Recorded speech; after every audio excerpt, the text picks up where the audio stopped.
We are live on Shaggy TV for week 1 of the Senex Short Track Series Championship Season 2. And we're kicking it off here at the Martinsville Speedway. They did run their dirt portion Monday, which, if you haven't heard by now or you didn't know what was going on, this race will be live. So these guys are here right now. What you're seeing is what's happening this moment in their neck of the woods. But the next race, well, that'll be, let's say, pre-recorded. I do have no idea the outcome of the race, though. I'll keep those, kind of hidden to keep them as a surprise for me throughout the season. But the asphalt will be live every Wednesday night, so make sure you let your mom, dad, your brother, your son, your daughter, your wife, most importantly, the wife, and if you do indeed tell the wife, hey, tune in, watch what I'm doing here, make sure you thank your wife in the interview. I warned you now. So we'll take a look at last season's champion here. We've got, you see the time there, 6 minutes, 32 seconds till we go. So last season's champion, the Flamin' Hot Cheeto, Keith Kincaid here, 17 machine. We'll check out who else is on the racetrack out here. Joe Canella's, the 1K, the farmer, a couple spots behind him in the 54. My pop's out there in that 37 machine, Tim Chapman. Derek Clouch in the 31 machine. He's running the Hooters machine. As you see, there was some contact behind. Derek Clouch in the 31. We've got Pappy out here in the 01, Ed Papineau. Frank Barbary in the 23 machine. You can see damage on that right front after he was one of the guys involved in that contact we saw. The double deuce here, Sean McLean. Benjamin Gunther. Let's see. A couple other guys pulled out on the racetrack while we were doing that. We've got Brett McCoy in the 36 machine. He's had some good races last season. Don't believe was here for every event. Kind of hindered him in the points. Definitely no give up. Same for Scott Tice in the 24 machine. Okay.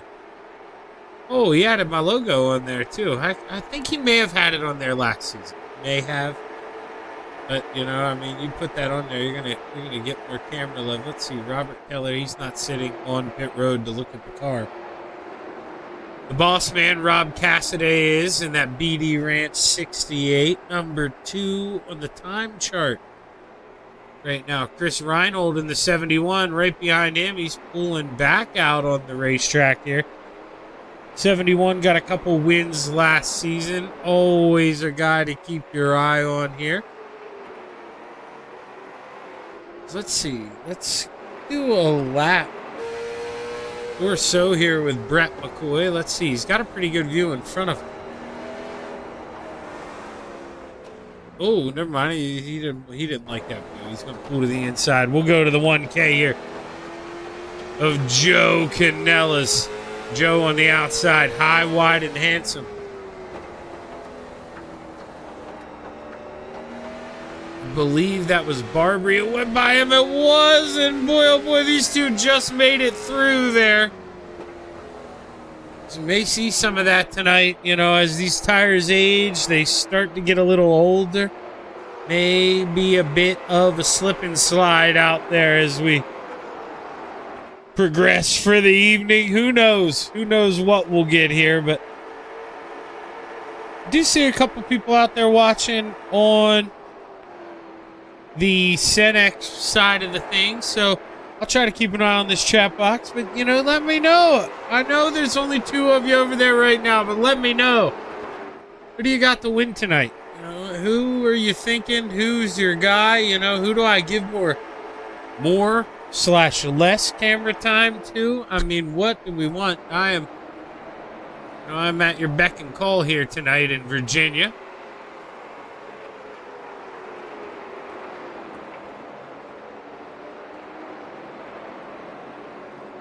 Gunther out there in the 55. The Double Deuce looking to take a peek under him. Sean McLean.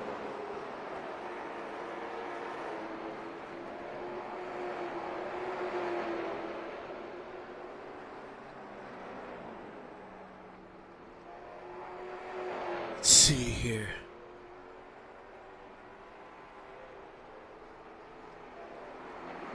I better not. Keith may be running to the bathroom or something. I was going to say I could pull some of these guys up, you know, do a little get to know you session.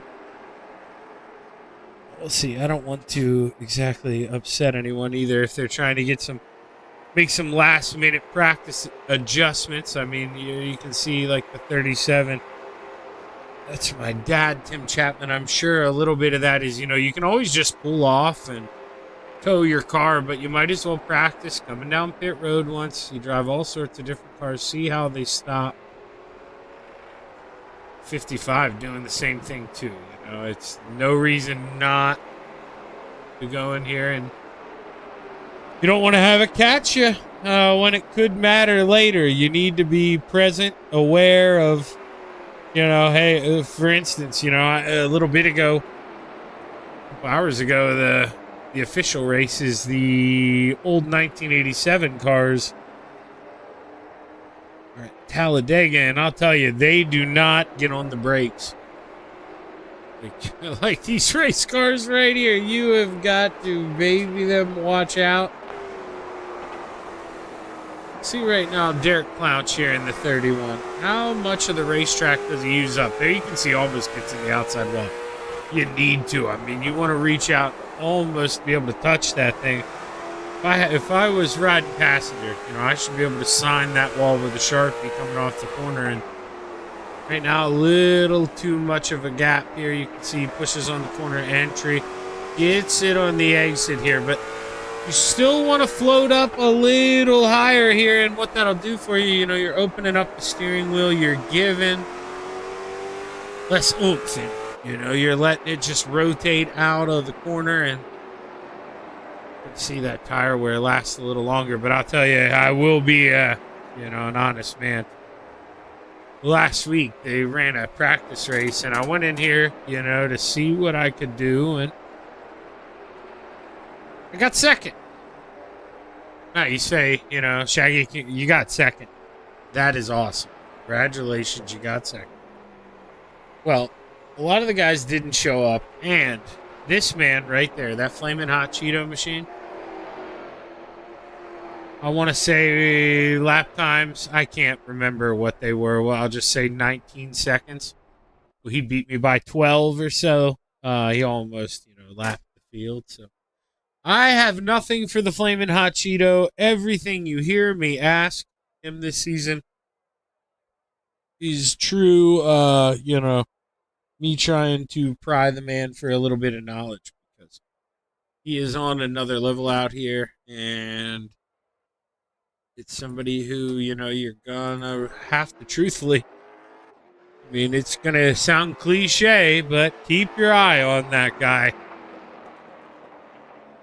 Papineau, he's doing the veteran move here, rolls the outside through, really going to diamond this off, coming with as much steam as he can here to the line to open up here. Ed Papineau, we're going to change these to best times for when they come across, as the 01 will set the opening lap here.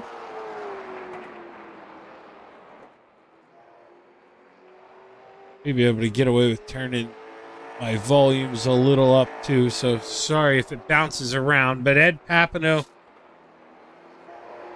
right now, purple, that's going to be quick time. Tim Chapman, P2 with a 20.5. Chris Farmer with a green-purple. What's that mean for the Farmer? 20.4.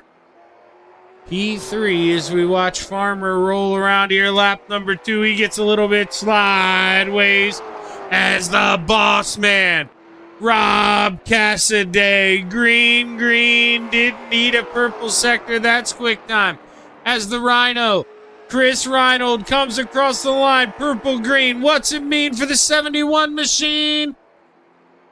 P3 for the Rhino. Chris Reinold, 20.37. He's got one more lap to try to find a little speed. Slowed down sector 1. Needs to hold the mail here. Coming off of 4. The 71 gets a little bit loose. Not going to find it. Going to stay. P4 as the dog was barking. Joe Canella's in the 1K. Moves himself up to P3 here, and look at it. I mean, the times out of these guys right now are crazy. So close. The top 5 within, really the top 7 within 600ths of a second. I mean, you can't ask for much more than that, but Keith Kincaid, he may spread it out a little bit. The Flamin' Hot Cheeto is just that, on fire. Flamin' Hot, purple sector 1, green sector 2. Keith Kincaid with a 20.18. Absolutely out of this world here is, man, oh man, watching the final time around, but Keith Kincaid set the bar, and the bar will stay with a 20.18. As McCoy, let's go ahead and let's go to time. They have 2 more minutes here to qualify. So Brett McCoy, excuse me, gonna pull out here, warm up those tires a little bit.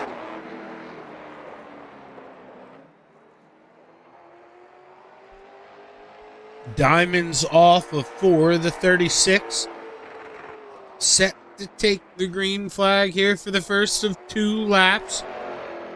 Sean McLean just pulled off of pit road as well, so we'll catch him next here. He's not even on his first lap. Excuse me, actually did just take his first lap. As McCoy comes across purple sector 2, McCoy steals quick time with a 20.16. Sean McLean, green. What's it mean for the double deuce here? 13th.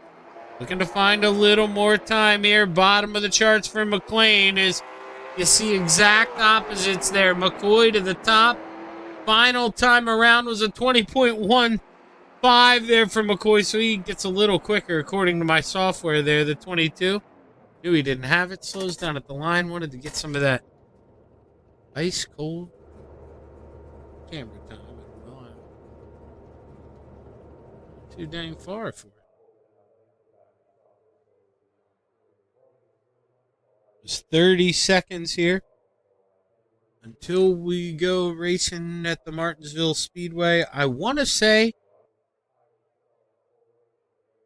80 laps, maybe 100. We'll see. I think 100, but I didn't want to go too high, but we'll see. We'll see as we get ready to take a look at our starting lineup. Because, of course, hear my voice crack there. I get the hiccups. So it sounds like I'm going to be fighting the hiccups here through the opening grid.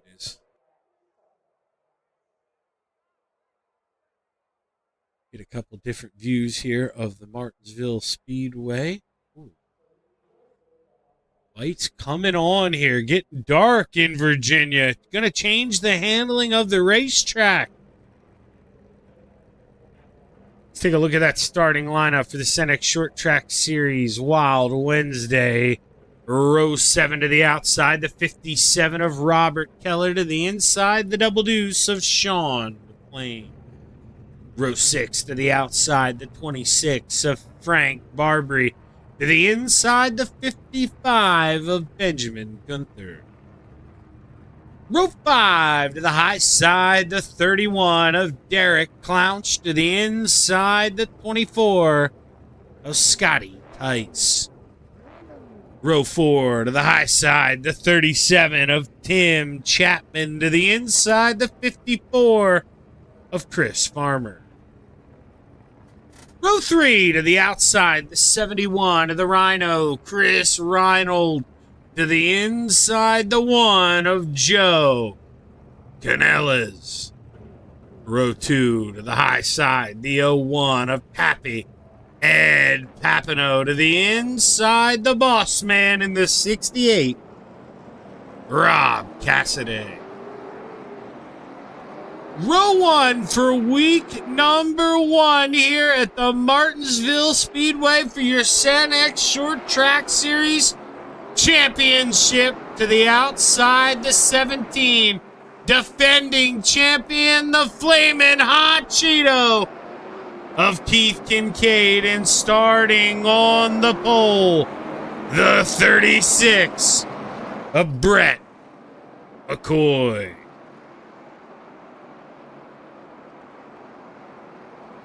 So we changed that to laps. We changed this to gap. It looks like we are ready to go play here at the Martinsville Speedway. We'll roll through 1 and 2 here for the final time behind the pace car. And watch that puppy turn off here. Gonna make a little left-hand turn. Brett McCoy is going to roll through 3 and 4. He is going to wait for that green flag to wave as she's high. She's ready to fly. 100 laps to play at the Martinsville Speedway. We are underway, and we are wrecking right away here. Contact. The Rhino goes down to the inside, and oh boy. Not exactly the start here we were looking for. His checkup coming across the front stretch. Driver's lifting, and I think the 37, he got a pretty good jump there. Him all over the back of the 71 machine. And let's see here. We'll slow it down as they get a little bit closer. So Keith, you could see Keith missed the shift. They all stack up. Tim's so close, couldn't check up in time, lifts up the rear end of the 71. Joe goes around, Tim gets shot in the back, the 55 then involved the Gunther. We are wrecking here to start early, and it looks like the Rhino, he may have, had to wait to turn around a little there. He may have been caught a lap down. He is stuck behind your leader, not too sure if he'll end up getting the wave around or not, but we are under caution for the first time here.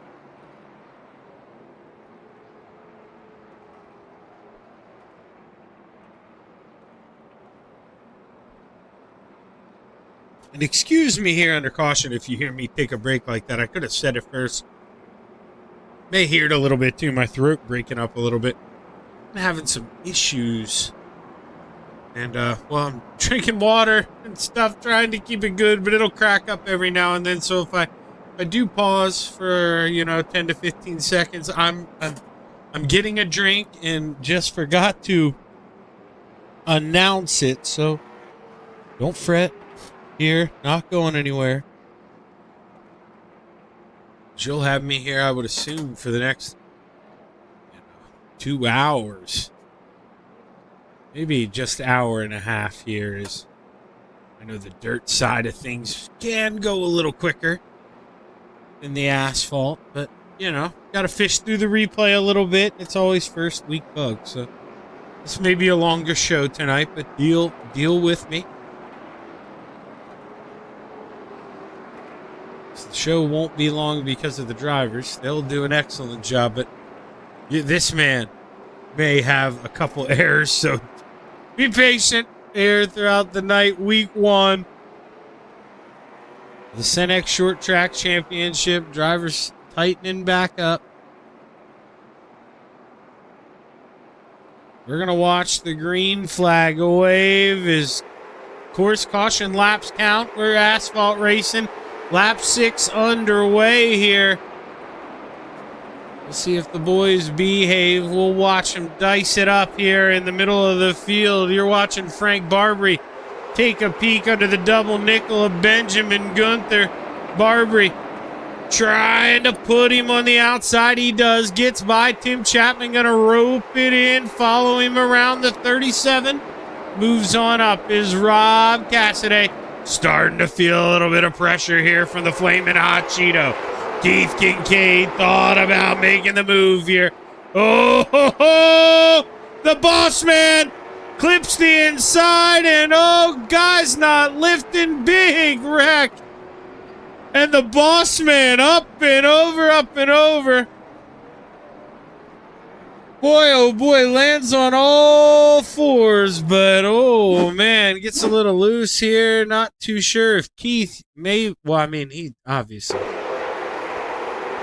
he's just there, can't lift in time, because you can see there he clips it. He kind of floats up, and maybe Keith thought he could fit it under.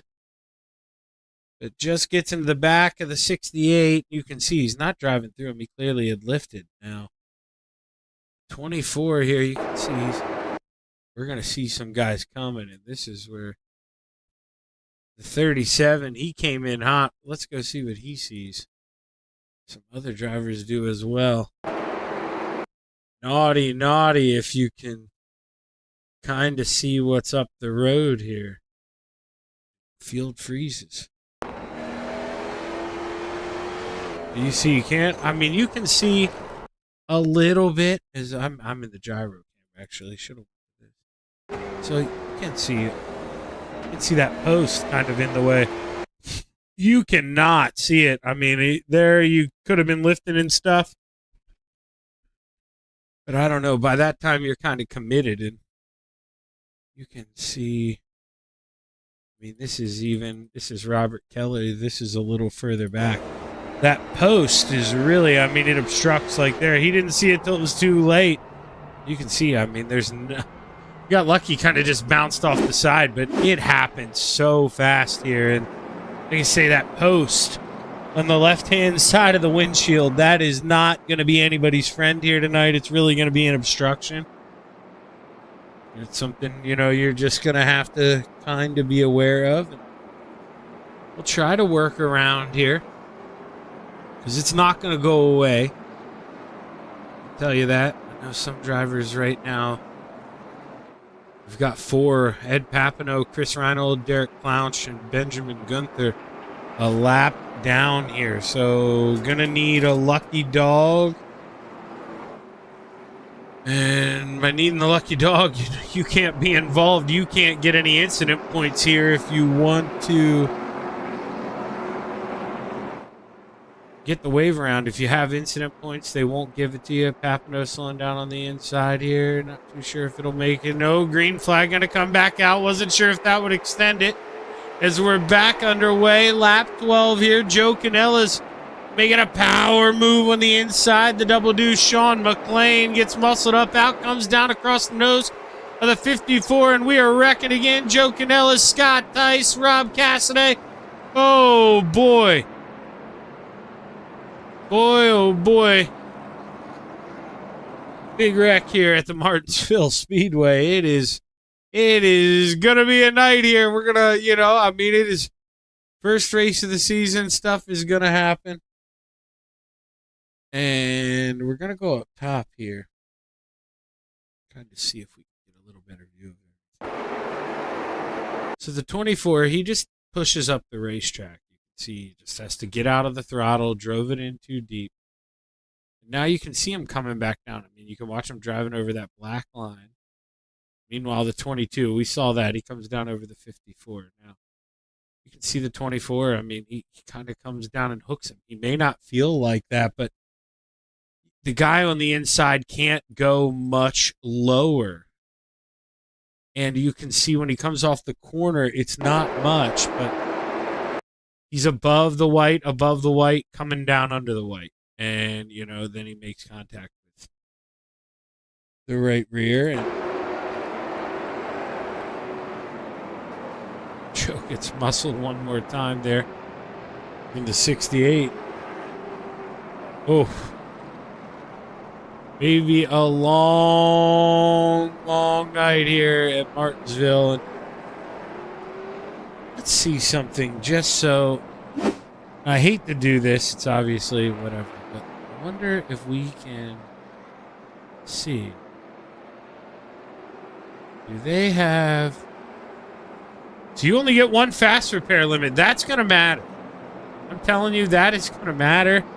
I thought they were going to have, you know, at least 2, 3. Especially with the way we're kind of bouncing around out there. But you get one fast repair. So that's why I'll give my dad, well, you know, I'm ripping on him at the same time. Used to drive him with damage, but that's why the car looks like that. Not going to quick repair it right away. Try to hang on as long as you can. And,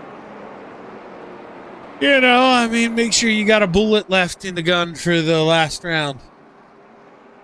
You don't want to show up with nothing here when we're almost out of time. And 71 of Reinhold looks to be dirt tracking a little bit. So that thing maybe a little beat up too. That's going to hurt his tires. You can see it a little off kilter as we go back up front. Brett McCoy drops the hammer. We're back underway. Lap 17 at the Martinsville Speedway. Cassidy to the inside, trying to muscle up the Flamin' Hot Cheeto. He does. Keith now, does he respond? We've got some battling in the back. 71, Reinhold trying to work it to the inside of Frank Barbary. Barbary.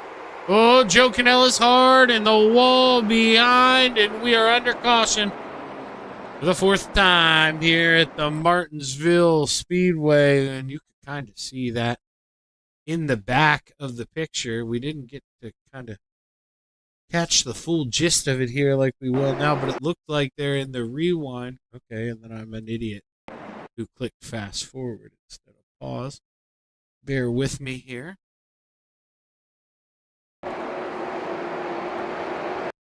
Okay, so you can kind of pay attention to that black line. So, and then I do it again. See, night full of hiccups. Night full of hiccups. So, go a little further back, Zach. Dagnabbit. We've only seen this wreck 4 times now. Okay, so you can see Joe, he's going to come down under that black line there a little bit. The 24 is naturally going to rotate up. And just doesn't lift out of the throttle in time. The 1 hard into the inside wall, bounces around. We're a 5th of the way through this thing already here. Not a lot of green flag laps here. This guy's being naughty. Like I say, the 1 quick repair, man, that is it's going to matter here. Is we'll have to see what happens.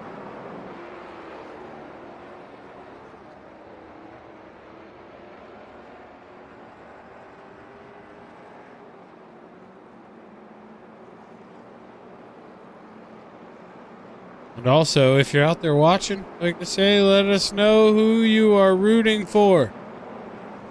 Get the chat box going. That is what runs the algorithm. More people will start to watch here, raise up the Senex channel a little bit.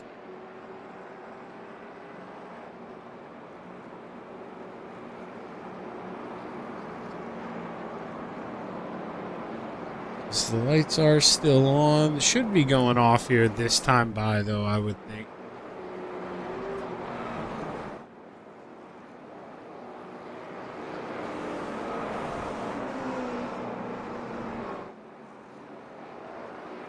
They do indeed go off here, and we'll get ready to go back and play here a little more at the Martinsville Speedway.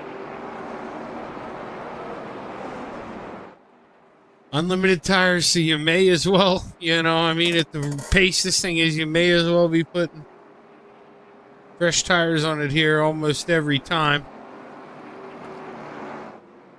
As we get ready to go back racing, the 36 of Brett McCoy set to drop the hammer as we enter the Geico restart zone. We are back underway. The 36 leads the way. Good restart for the Flamin' Hot Cheeto on the inside. Going to take advantage of that inside starting spot. Work around the 68. Meanwhile, Frank Barbary and Chris Farmer battle side by side into 3. Chris Farmer on the outside, Barbary on the inside in that 26. The battle of the black and green. Who's going to take the advantage here? Coming off of turn 2. Looks to be the 26, the 54 overdrives. He's got to fall in line.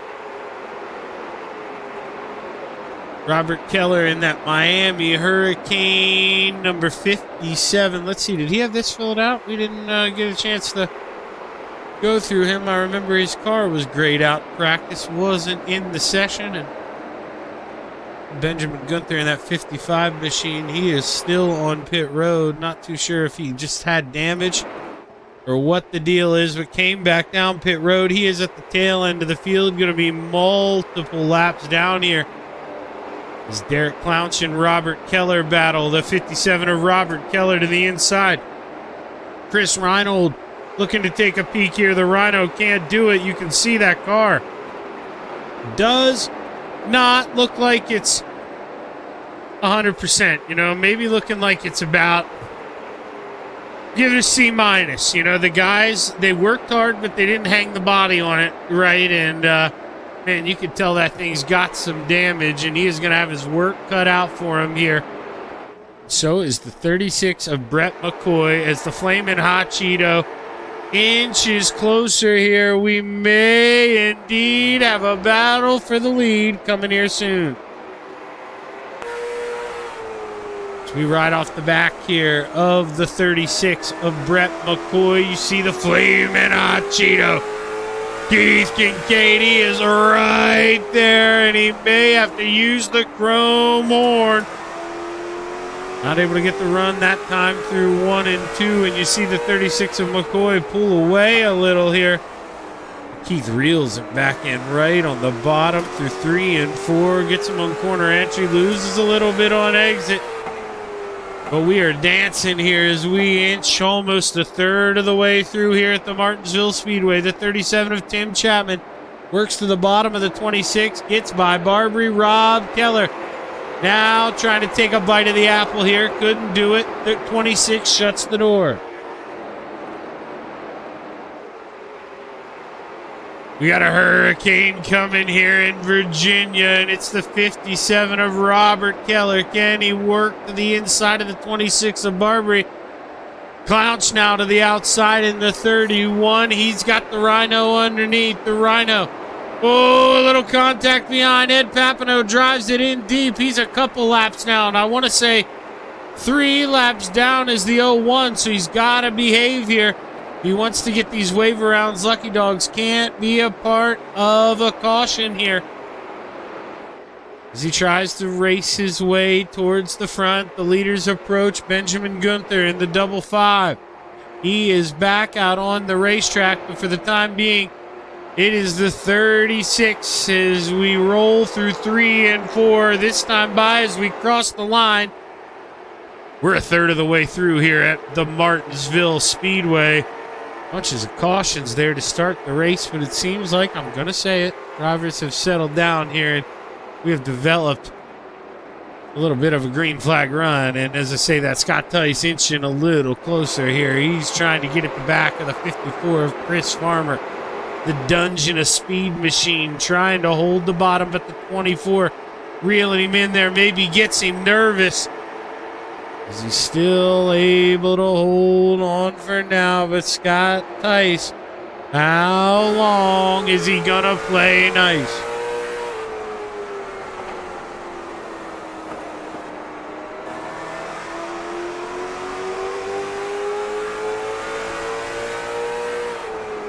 Scott right there. Can't make the move. Let's take a peek. Back up here on the Flamin' Hot Cheeto. Just right in line, right behind. Rob Cassidy running third. Did you see that right front brake a-glowing, boy, as he was entering turn 3? Let's see here. Do we see that same kind of glow here? Yeah, we do. As we enter 1 and 2. I wonder if that... I haven't really ever noticed that. Let's take a look here at the 37. Is it going to be the same kind of glow, or are we going to see different shades here from different drivers? It's to be the same here. I wouldn't say it's as, you know, an iRacing default, but maybe not totally too accurate here, because we would see that. Well, I don't know there. The 24 was piping orange compared to that 54, and I was going to say that's what we would see right there as he dives it in the inside, and maybe that is the case here. As the leaders are getting to the rear end of the 55 here. It's going to be about when you catch Benjamin Gunther now. Can Keith Kincaid maybe get to the 36 here through the center? Nope, can't do it. I thought maybe you give him a little bump here as you're pinching yourself down on entry. That's the best time there for the bump and run, but Keith couldn't get there, and right now got to fall in line as we climb the ladder inch steps closer here to the halfway point. We roll through 3 and 4, and the yellow flag waves. 57 of Robert Keller down on the inside here. Let's see what happens. 57 machine. Solo car spin. Just going to clip the apron, and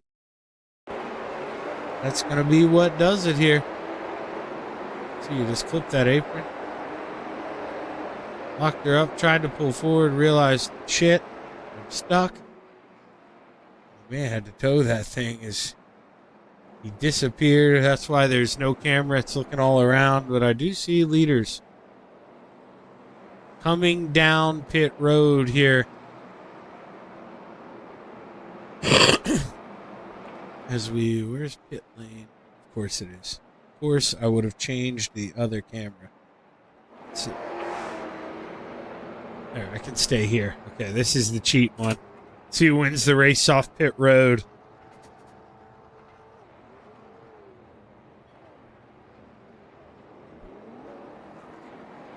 That's hilarious. If you heard my phone talking to me, it thought I said the S word. I'm not going to say her name again.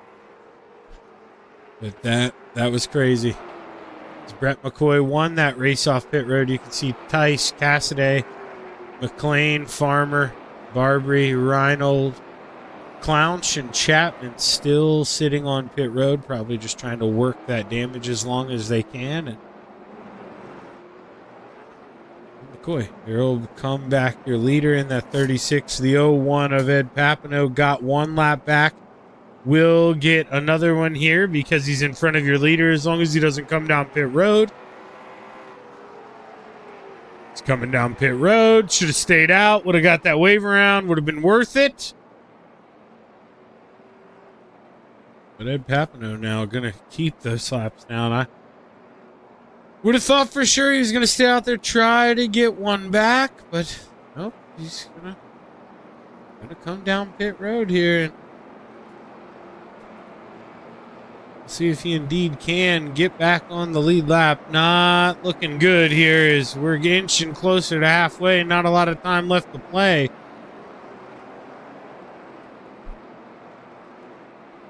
So I just noticed that Pit Boss advertisement on the backstretch, and I'll tell you, I'll give you another one. That's how I smoke all my meat in the Pit Boss. Best thing, best grilling device I've ever used is the green flag's high. It is ready to fly. McCoy drops the hammer, and we are back underway at the Martinsville Speedway. Good jump there for the 36, able to ride in. He'll be able to shut the door here. The 24, Scott Tice, working under the 68 of Rob Cassidy here, trying to take advantage of his inside starting spot. Tice to the inside. The 37 muscles to the inside, as well as Tim Chapman gets by Frank Barbary. We continue to watch the 24 of Tice versus Cassidy. That battle's over, but we got another one. The Dungeon of Speed looking to the inside. Chris Farmer trying to outmuscle the boss man. Rob Cassidy is behind. Tim Chapman works under the 71. The 37 works to the bottom there. Drives it low through one. Able to woe her down. Keep her held to the bottom. It's a drag race down the backstretch. Advantage 71 here as we enter 3. Tim drives it in deep, muscles him up the racetrack. A little contact here. That short track racing at Martinsville. Barbary now going to pick up the scraps as he works by the 71. The Rhino knows he's got to get to the bottom. He gets on the brakes early, fights his way to the bottom. And now we go back up here. We take a look at what's going on for the lead. Is Brett McCoy still able to hold off the flaming hot Cheeto as we're on lap 49. Keith to the bottom, Brett to the bottom. Nowhere else to go here at Martinsville. You're up on the high side. You're in trouble. And, well, I keep saying that because Keith, if he wants to get this thing done, man, he is going to have to use that chrome horn. And if he's going to do it, Got to do it while he's close here. Going to arc it in, try to cut underneath. Can he get to the left rear? Can't do it. McCoy running a picture-perfect race out front, as meanwhile last time by, these two ran their fastest laps of the race here. These guys know it is go time here. Pay window open. We're halfway. 50 laps to play. Boy, oh boy, Keith Kincaid right there, defending series champion. The pressure and holding off the champ. Can Brett withstand it here as we're... Man, still got plenty of racing time, really, if we can keep this thing green. This is not going to be easy. But laps go quick here, and Tim Chapman trying to take advantage of one. Looking to the inside of the 68 of the boss man. Tim works around Rob Cassidy. Gonna have P5 at the line, the 37 on the move. Scott Tice washes up the Dungeon of Speed 54 machine. We may have a battle for the lead. Oh no, it looked like it. Keith, he made the move to the inside but lifted off, and I saw him take that peek, thought he was going to slam her in there. Didn't do it, thought best. So we got plenty of laps to go here, which is true, but not a lot of time here. We're doing laps in 20 seconds. I mean, that's 3 laps a minute. This could go.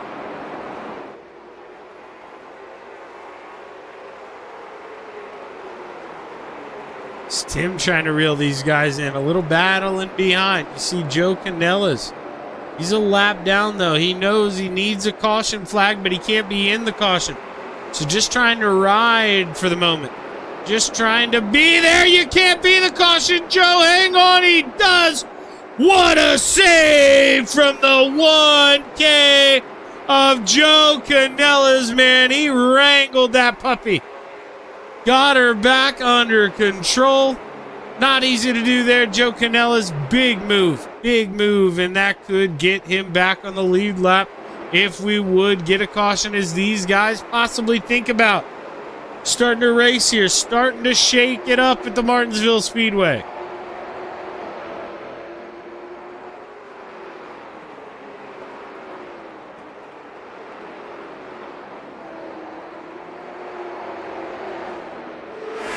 See the 71 there. Oh boy, Reinhold, man.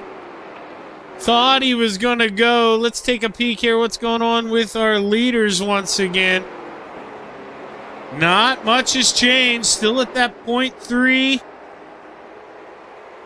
That's 0.3 of a second here. And Keith, I mean, can reel him back in, but honestly, what's the point of being real close if you're not willing to make the move here yet? You kind of need that guy to have a hiccup. So if you can hang out at the 0.3, 0.2, that's just fine. You're close enough to where if he makes a mistake, you can peek to the inside. Keith gets the run. There's the 36, gets in the outside wall, and now McCoy maybe feeling his tires starting to fade. Is Scott Tice pulling away a little bit from Chris Farmer as well. Scott Tice, he's got some time to reel these front guys in if they don't race smart here and they get the battling with too much time left.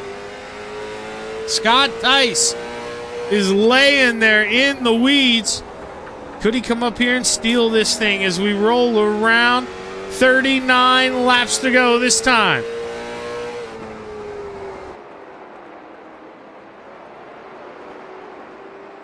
Keith is there, man. He is just playing so nice. The guy's got a reputation. He's not going to do you dirty, not on purpose. He is going to make you work that thing, though, and that is exactly what he's doing. He is right there all over the back of the 36. McCoy misses the bottom through 1 and 2, but he's there enough. He's in the middle that he can just maintain it on corner exit. Not allow that 17 to get the full nose underneath, but you can see he's leaving half a car length here. And I'm telling you, when you are in the 17 here, we'll show you. Look at that. That's appetizing. That wasn't even that bad, okay? He didn't even miss it that bad. Let's see if we can see McCoy maybe roll up the center like he had been. Oh, he wants to make a point now. Not gonna mess it up like he was. He says, "You're gonna highlight me here." See that green light come on. I ain't gonna do that. He is now rolling right against that apron. We go back here. We take a look. Rob Cassidy still able to hold off Frank Barbary. Is Barbary making countless attempts here, but just can't get close enough. Every time he reels him in, he just makes a little mistake. And that 26 needs to stay smooth here if he wants to get around that B&D Ranch 68 machine of Rob Cassidy. As McCoy still leads the way up front. Tim Chapman. Actually, you know what? Let's do a quick field rundown here. Why not? Let's zoom out here. So obviously you can see it on your leaderboard here, but you just kind of see how they're racing. McCoy in the lead, almost opens up the bottom for that man. Keith Kincaid, who is just stalking him, laying in the weeds here, has run P2 almost the whole race. Scott Tice, he started 9th. He has raced his way up to 3rd. Chris Farmer up 3 spots, started 7th. Tim Chapman as well, up 3 spots, starting 8th. The boss man started 3rd. He wants to recoup a little bit, but we roll into our first battle naturally. Oh, man, I thought Frank was going to go. The boss man overshoots it. Barbary to the inside, move him up, pick up sticks. The 26 up 6 spots here. 12th to 6th, and now Chris Reinhold trying to work under the boss man. Can't do it as he overdrives one. Gonna slide up the racetrack, and we take a look back at Derek Clouch and Sean. Well, we'll go to Sean McLean here first because I clicked on the wrong guy. Now we'll go to Derek Clouch. In P9, we got Joe Canellas. He's the first man a lap down. If we would have a caution, he would get the lucky dog. Ed Papineau. Oh, caution flag as I say it. Brett McCoy, your leader, and I got a feeling as I do the field rundown that I never do, we may have had a little contact for the lead. Or does Brett actually, does he just overdrive this? You kind of see it rotate there. It gets loose on him on corner entry. And then Keith, he gives him the shove here. Gets into the back of the 36. And, you know, I mean, that, obviously there is contact. But if you make the mistake here at Martinsville, you got to go for it. Let's ride on board. Watch it real time.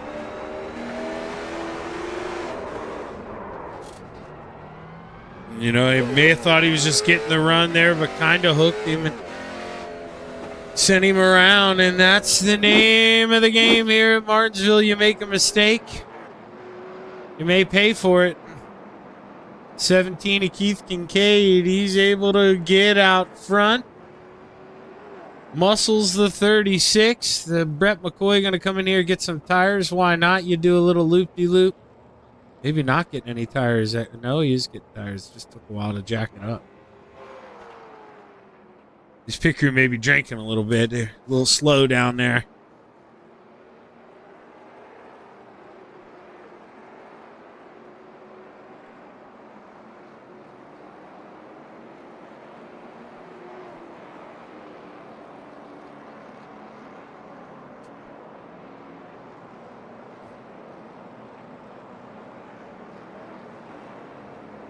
Keith Kincaid will lead us to the green flag over the 24 of Scott Tice. Chris Farmer there in 3rd. Tim Chapman 4th. Frank Barbary, your top 5. It's Cassidy, McCoy, Reinhold, Clouch, and McLean, your top 10.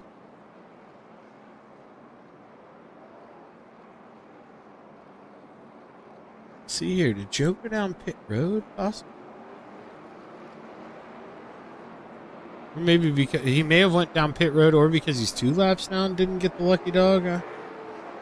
Sean McLean got the lucky dog. That is why. So I didn't even realize Sean was a lap down too. My mistake. You guys probably knew that the whole time because it'll tell you nice and neatly.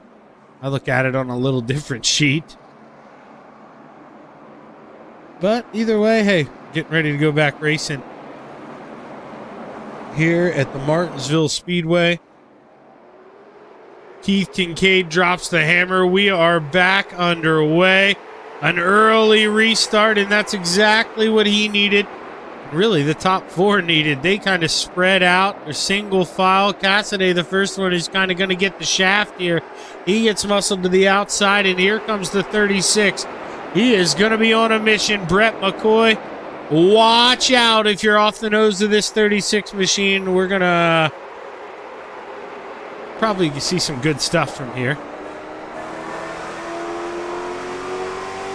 McCoy muscles to the inside of the 26 of Barbary. Should make this look easy, but the caution flag waves before he makes the pass. Joe Canellis and Ed Papano in the back. Both cars a lap down. See, does the 01 overshoot a little bit here? Joe kind of come down on him, but never really had the nose. As you could see, I mean, obviously, you know, you can force anything. About a you know, car length back. Joe probably doesn't expect it. There, you're not under him. Joe he lifts out of the throttle, wants to come down because he sees that 68. 3 wide, not going to work. So I think Ed probably knows there, man, I'm sorry. Tried to get off it, couldn't do it. Doesn't even try to pass Joe here, wants Joe to turn around. You can see that's how he knows. You know, hey, man, didn't try to do that. Wasn't anything funny here.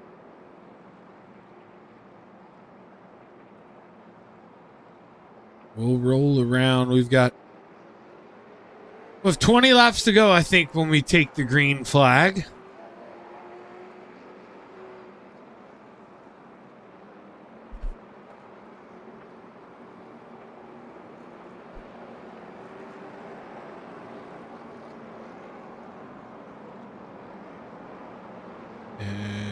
No, we're going to have 19 laps to go. I lied to you because the lights are still on.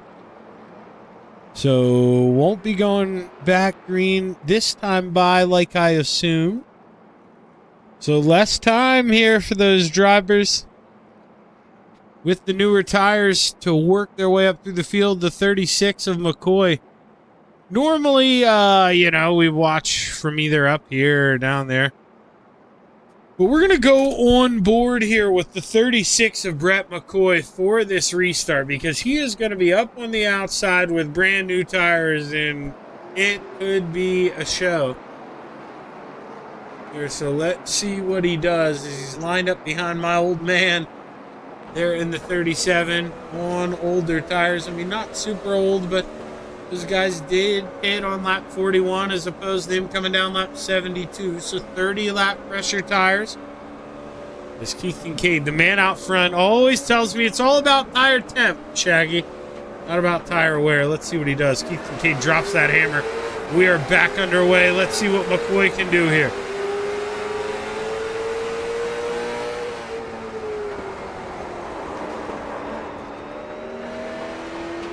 Power move, tried to shoot to the inside of the 37. I think the 37 maybe trying to protect there from what I could see in the car, and maybe he gets into the back of the 24. We'll see what happened here. You can see Tice, he's really slowing off the pace. So he may just lift, and Tim may not know he's coming down too. So there are a couple things going on here. Let's try to watch. Try to break this down here so you can see McCoy. He's able to clear Barbary here. He's going to try to take that momentum and just shoot to the inside. Now, Tim, I'm definitely, you know, if I'm him, I'm not going to necessarily lift there either. But there you're kind of forced to. Is the 24 in the middle of the track. I definitely get the intention. He's trying to drive it in to protect from the 36, but end up getting in the back of the 24 when you're looking in that rearview mirror a little too much. And you'd be the first person to admit that's on him. Here's the 36. Really doing what he's got to do, man. Just trying to make a move. and take advantage of those new tires. Now, if you're Keith Kincaid, you're holding the rosary here because he is going to be right behind you on this restart. You got into him, a couple laps ago. He had to race his way through the field, able to do that in a short amount of time with fresh tires. And now McCoy gonna have to see here if he's got what it takes to get it done.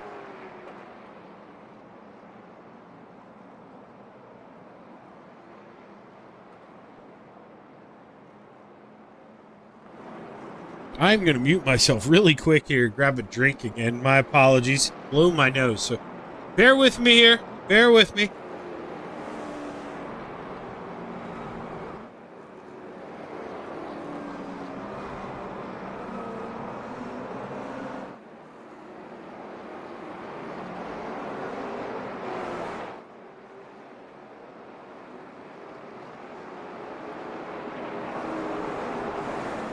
I do all that, and then I forget to click the unmute button.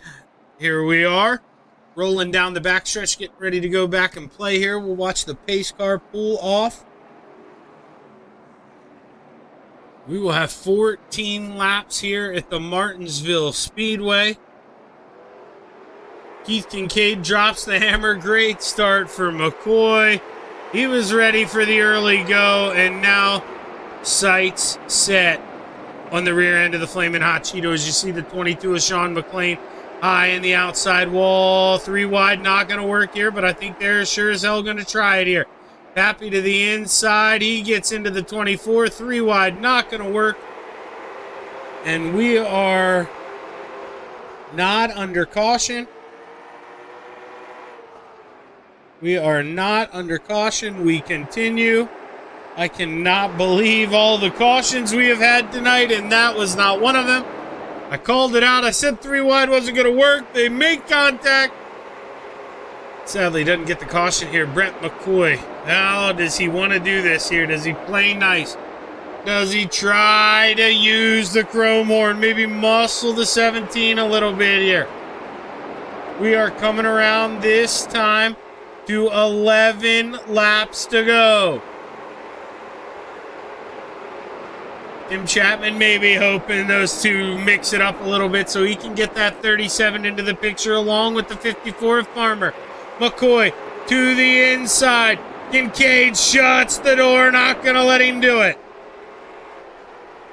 10 laps to play at the Martinsville Speedway. Can the 36 of Brett McCoy find a way back around Keith Kincaid? We are running out of time.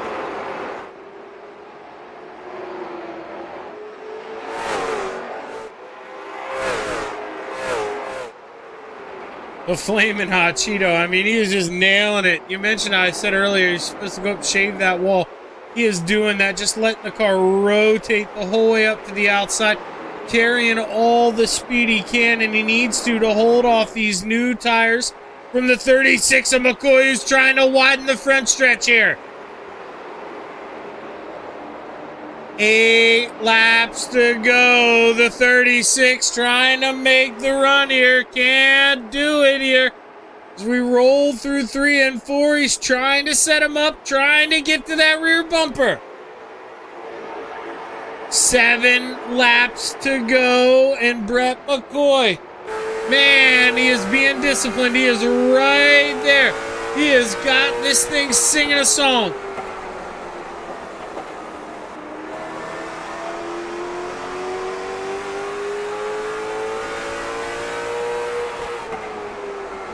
Keith driving it in so deep, man, not allowing really any payback here as he's mastering this. I mean, he's overdriving, but still hitting the apex.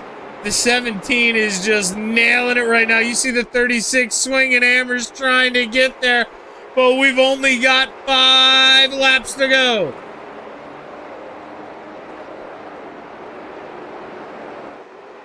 McCoy, little hiccup there coming off of 2. You see Kincaid let go of the fishing rod here a little bit. Pulls on the spool, but now the 36 reels him right back in. 4 laps to go. This is as close as he's been.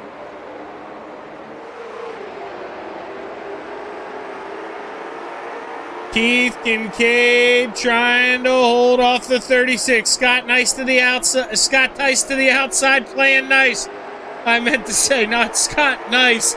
As 3 laps to go, the 36. Little bump and run straightens him back out here. We continue. Had to use the chrome horn. Tim Chapman to the outside trying to pick up 3rd. Caution flag waves. Caution flag waves. Oh, boy. Derek Clouch and Rob Cassidy, I think, involved in this. Let's see. Guess the software is lying to us. Definitely involved, and that is the caution. Cassidy gets in the back of, I believe, Frank Barbary. He gets muscled there, and then the 31 of Clouch gets muscled as well. Both go around. And, man, it is getting good up here. Is Tim Chapman able to snooker one there from Chris Farmer? He's up into 3rd, and what that means is he's going to have that inside line on the final restart. Lots of damage on that 37, but can he bring it home for a podium? Have not talked to my old man yet in any of last season. So if he could bring home a podium, this would be his first podium here. But the real story is the battle up front, realistically. You know, Tim's got to be rooting for this. Those 2, you know, they may get a little naughty in front. We'll have to see what happens, and you may be able to inherit one, but we're going to have a green-white checkered when we go back. It'll be the first attempt, so I'll have to extend it here. His lights are still on, and next time by would be 2 to go. So it'll be our first attempt at a green-white checkered. Don't know how many attempts we have. Could be unlimited, could be 1, could be none other than this one. You know, maybe they actually just have it turned off and only going to get a 1-lap, you know, a green checkered situation. Who knows? Maybe we end under caution. We're going to find out together here. Is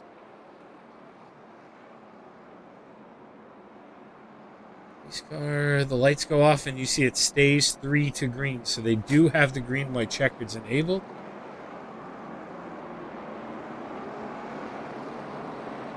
And they do have the double file restart here.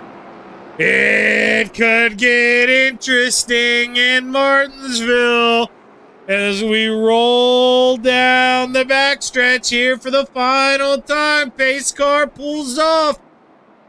We've got a green-white checkered as the 36 drops the hammer, and we are back underway.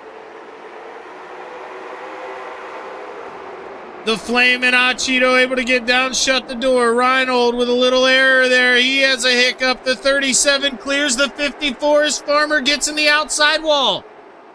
We roll through 3 and 4 for the final time. Farmer muscles the 37 up the racetrack.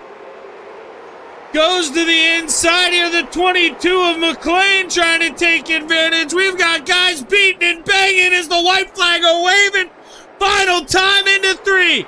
The 36 of Brett McCoy got moved out of the way, drove his way back through the pack and gets the checkered flag at the Martinsville Speedway. Keith Kincaid and Tim Chapman holds on for the podium here. Wild last lap at the Martinsville Speedway here in the back of the pack, and we are going to try, and I do say try, to break down all the wildness here. Is we'll go back. So you can see the 54 here of Farmer. Reinhold almost ends up getting onto the podium from this. So Reinhold right now, he's sitting sixth about, but you see, let's see here. So Farmer even pulls to the inside here, definitely feels bad about this one. You can see he angles the car really well. He's going to get a good run, too good a run. Just gets into the back of the 37 there, straightens him up, but then pulls to the inside here. Maybe didn't want it like that. Keeps her to the inside, and then I think we had some more contact. I mean, this battle for the final podium spot, Tim had to know, he had the bullseye on the rear end here. So we are coming down to the 71. He's going to trap it in there deep. He gives him a little shot in the right rear and gets another shot here in the center of the 22. You can tell, though, he's on the brakes, man. He is not trying to wreck him. You can just tell by the way the car reacts and shoots around like that. That is, people just going for it on the last lap. That's what it is. And you see Reinhold, Tim plays this really cautious here. The 71, he sent this. He was a coming, and he's reeling him in, but just couldn't get there. And let's see here. Let's go back. I'm going to find that that longer green flag run, I should say.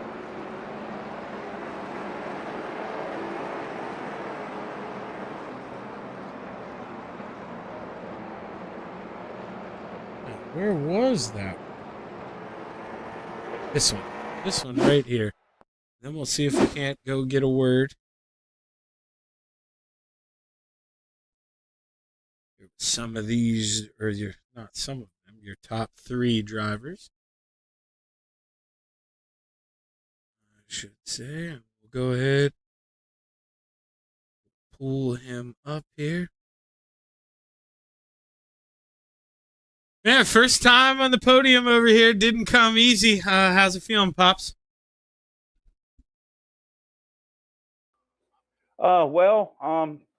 Feel kind of ashamed. I feel really bad about hitting Scott there on that one restart. Glad to finish up there, but I really didn't deserve it. I feel really bad about hitting him. Yeah, I'm guessing, you're just focusing on that mirror a little bit, trying to race that 36 into the corner and just kind of forgot where you were. Is that what happened there? Yeah, I believe so. I saw him coming. I don't know if I had any help. I was all over the brakes, but like I said, I'd take blame for that one, man. And I don't know. It was a lot of fun. I really enjoy this league. These are some good guys here. Well, at the end of the day, lots of carnage. You drove the damaged race car most of the time. Did you ever use your quick repair? Yeah, I messed up on that first pit stop. I didn't have it turned off. I got in those first couple wrecks, and then of course after that I had 2 minutes damage the next time I came in, and I slowly worked it down and got rid of almost all of it. And then of course I hit the 24 there at the end, and I don't know how bad I beat it up, but the wheel was a little off, but all in all it was a good finish for me. Yep, start off the season with a P3, good run. Got anybody you want to thank? Just like Keith and Joe and everybody who puts this on, and you for doing the broadcast. Well, good run. Hopefully I talk to you again, Pops. Congrats. Thank you. Tim Chapman bringing home P3, and now we're going to bring up the defending champion here, your P2 finisher, Keith Kincaid. Man, oh man, Keith, it was war out there tonight. It seemed like, if the guy in front of you messed up, and this isn't just you. With the way, and I kind of blame the car a little bit too, how close you are. That left the post there, the window post, the side post, man, it's so in your way. And if that guy makes a hiccup in front of you, not a lot of time to react. And before you know it, you're just on that guy. And it happens quick here at Martinsville. It sure does. This track's a lot narrower than it looks when you're in the car, and it stacks up quick. Well, obviously, you get into him a little bit there. He may not be happy with you, but he made a mistake. And, as the laps are winding down, you see him appearing a little bit bigger in the mirror. Were you kind of waiting for it here? Did you know it was going to come back? Yeah, I knew I had a good car. I was kind of riding behind him, waiting for him to make a mistake. And, the opening was there and stuck the nose in. I think I slid up a little and he defended a little bit. And we just came together, which is, that's short track racing. Hate it for him, but, it worked out for him in the end. He got that fresh set of tires and came back.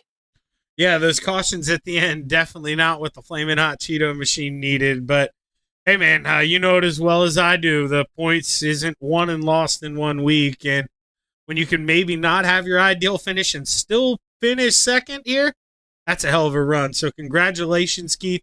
Way to start the year, man. You got anybody you want to thank?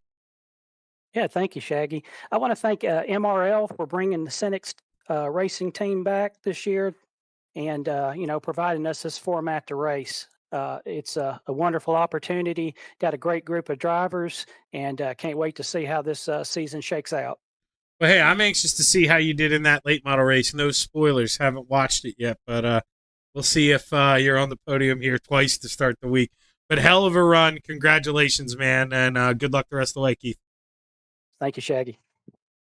Keith Kincaid bringing home P2.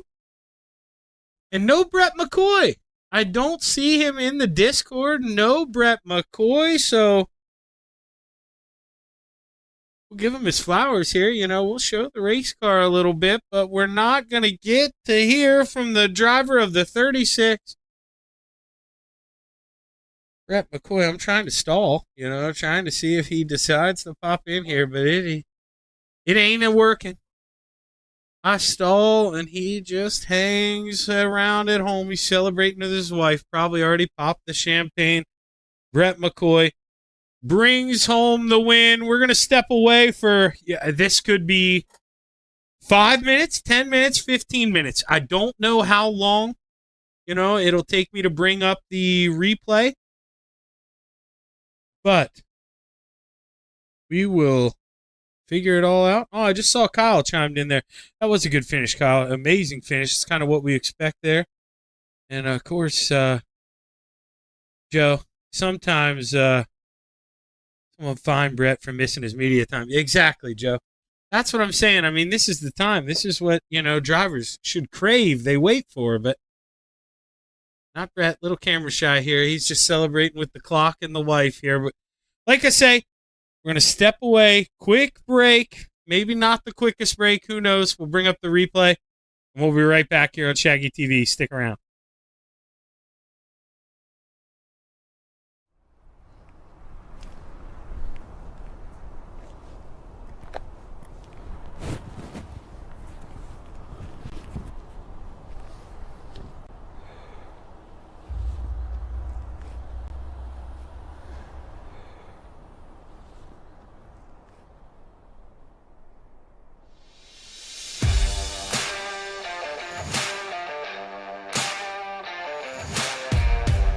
I'm Chris Jakimick, and I live in Las Vegas, Nevada.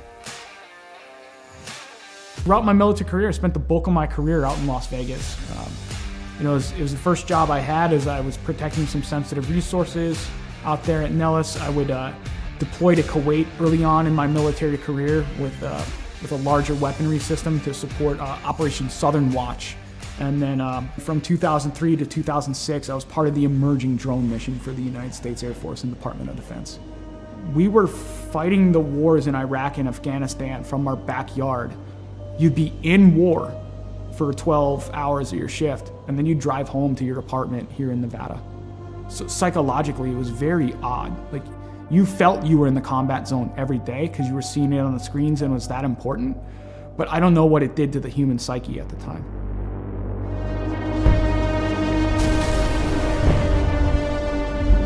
Some things would kind of happen in my personal life after that would change a lot.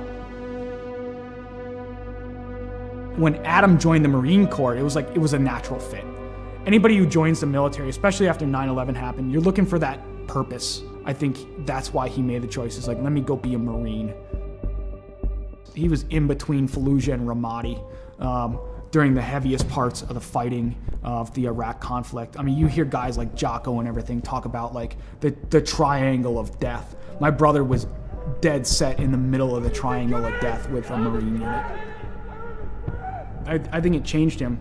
Like, you look at everything across history, you read any of the books out there, war changes anybody that's been involved with it. Trauma or mass events like that changes anybody, and it really changed my brother. And I get that call. I get the text, actually, from my stepmom. It's like, I need you to call me as soon as possible. Something's wrong with Adam. All right. Didn't think anything of it. And I'm about to pull off the highway to go celebrate and have some pizza with my classmates, and she's like, Adam's dead. Adam's dead. He had died by suicide that day, 25th of July, 2017. And it changed my world forever. I think that was the first time I saw or heard someone broken through the phone. There was a time where I was concerned that he wasn't going to make it.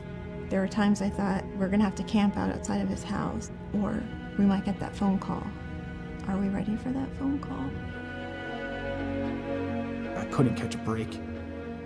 A fellow first sergeant I served with, he had died by suicide. On the day of my buddy's funeral, I'm going through social media, and I see this, what appears to be a manifesto from one of my old airmen. My first thought was like, today's not going to be a good day. And sadly, my hunch was right. He had killed his own family and taken his own life on the day of my buddy's funeral. It was just compounding trauma after trauma after trauma. I cracked. I fell hard with alcohol. That was rock bottom.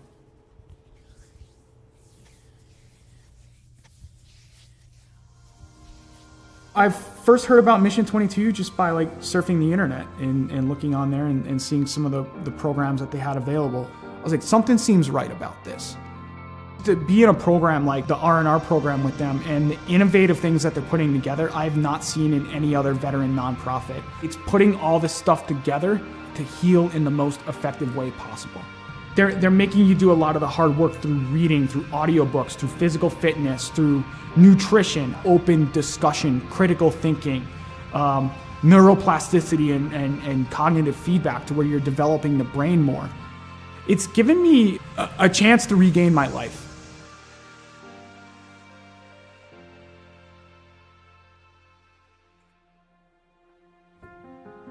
Cycling's been a big part of my recovery. Is around the time I retired, a little over a year ago, I set forth, was like, let me set this goal to ride 2,020 miles in 2020 for another veteran nonprofit that supports Gold Star families and those lost either to accident or to suicide. Every time I got on that bike, I was like, you know what? There's a name, there's a dash that I'm gonna honor today. Not the dates on the gravestone. Is like, I'm gonna honor that life. So it gave me purpose. And it just became like a release for me to where the pedals would spin and I would get out of my head for a little bit. Physically, I was starting to feel better. I could see the improvements, and I've tracked my data over the past year, and it's phenomenal on the growth that I've had on a bike. He's just on a mission and is relentless about it. Every day he pushes it.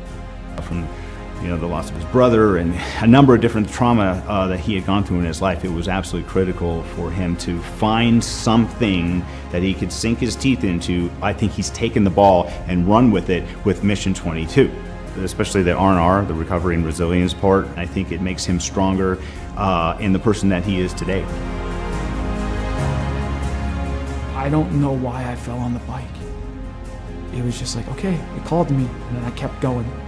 So that scene from Forrest Gump where he just starts running one day and it ends up in Monument Valley in Utah? He's like, I'm tired, I think I'll go home now. I'm not tired yet. I'm not ready to throw the towel in like Forrest Gump did. I'm getting on that bike and I'm keeping on going because there's something about it.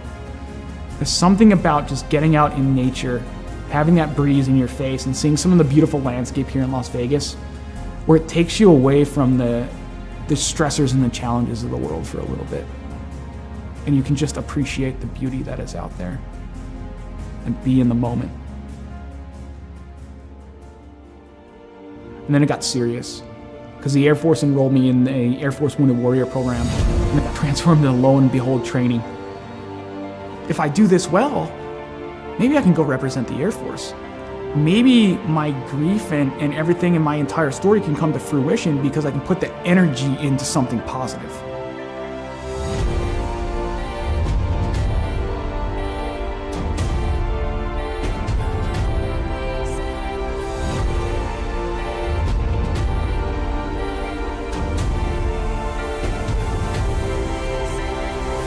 If I made the team, I'd just be overwhelmed with emotion. I suffered a lot of my trauma because of my military service, but at the end, it's like, I gotta be grateful that I'm allowed to compete in this because there are others who didn't make it home or lost the war at home. That's what it's about.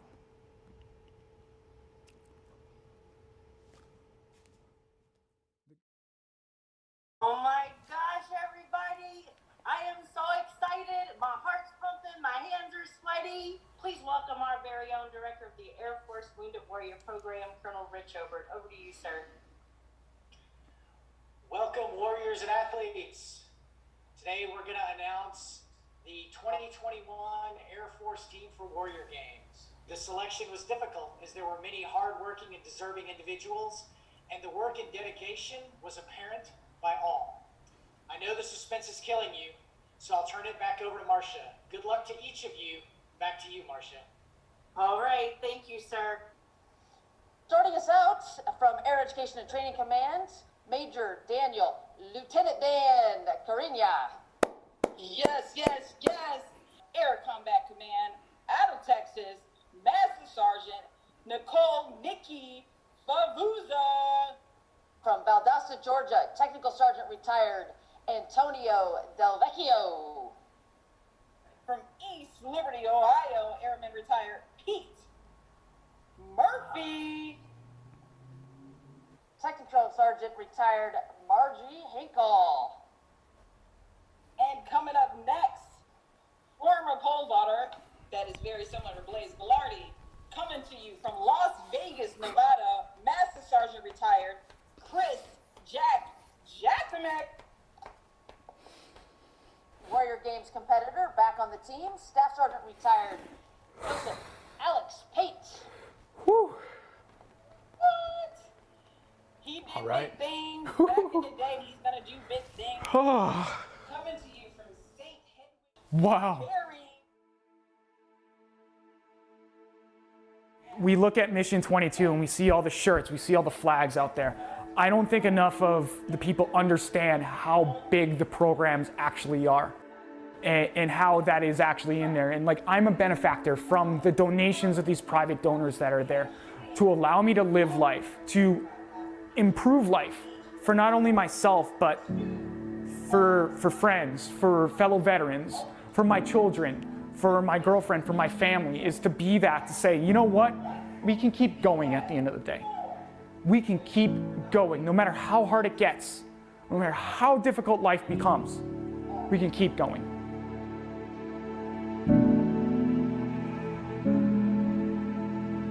We have this value in the Air Force, this belief, a wingman concept. We're gonna take care of each other. We've got each other. And it gives us hope, right? And so if you have been knocked down, I say this a lot, by the baseball bat of life, right? You're on the ground. If you know that someone's got you, it's got your six, no matter what, that's gonna help you get back up again. And that's part of Mission 22, I think, for him. That connection, that human connection, that's what's gonna save us. Yeah, that's what saved him. He can be a light in darkness. No matter how dark that spiral is, to know that someone got back up again and navigated their way out, that they can get through it too, that they are not alone. Not for one moment of one day. That's what he could be. He could be a beacon of light.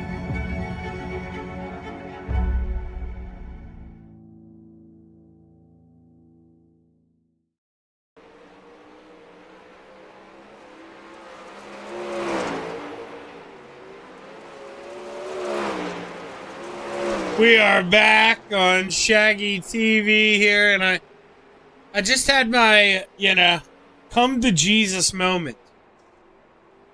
on why the leaderboards looked like this last season and why they will indeed continue to look like this forever and all time. Because when I click on the people that you can't see, like for instance 6th is Scott Tice, I won't get Mr. Tice because he was in a different practice room than the save file. I am getting, so I don't think there's a way around that for these guys. But if they are listening, I don't know if you can set up practice to one practice room, you know, like you have to kind of in asphalt. I don't think you can do individual rooms in asphalt. Maybe you can, but in the future, if you could make it all the cars go into one practice room, then we could get them all on the track. I can't believe it. Seriously, I'm actually kind of embarrassed that it took me that long and, you know, that much green stuff to, you know, have me come to this moment and finally figure it out. But we finally did figure it out. Keith Kincaid here.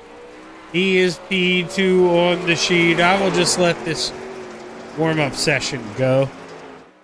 I mean, it's, you know, they're a minute, 10 seconds. We won't skip through here. We'll just try to look. We got Joe Canella's out there on the racetrack. We got the boss man, Rob Cassidy, out there as well. Those are the only 3 guys out there at this exact moment here. So try to see if you get one of them ripping the outside wall here.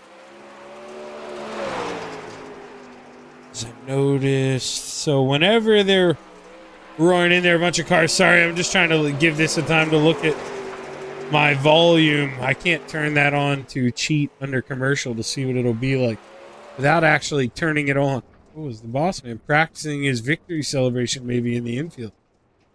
Or possibly, you know, they could have, Rob, you know, I don't know what his deal was with the track. Yeah, obviously I call him the boss man, he runs a series. But to bring these guys to Charlotte, maybe he had to cut the grass. Or maybe he figured he'd just do that real quick, get some of it done before we go out here and race. Who knows?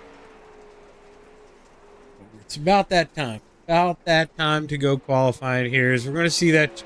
Look, he's wiping his forehead. Let's see mythically. Let's pull this. Oh, no, he does. What if there's a holder there? I'm not going to zoom in. You know, I won't single out IRacing, but I've never seen the flag holder where the flags actually go in. Let's see here. I know it used to be funky on the leaderboard, but I can't remember if it's been since. I know in an update for iRacing, I don't think it was since last season, though. I think it was during last season, where it used to be when you were in iRacing, you couldn't, even if they were in the room with you, you know, you couldn't see other people qualify. With single car qualifying. Now you can watch all the other guys qualify. So that's, you know, a tip out there for you. If, you know, you're struggling, don't know what line is fast, you can always watch Keith Kincaid's first lap here. But we're going to watch the General Andy Patton in the 87. That A&J Custom Creations machine. Oh, he got up there close to the wall. Is that lap going to count? It does. Thought maybe they'd, you know, frown away from the wall contact. Scotty Tice out here in the 24 machine.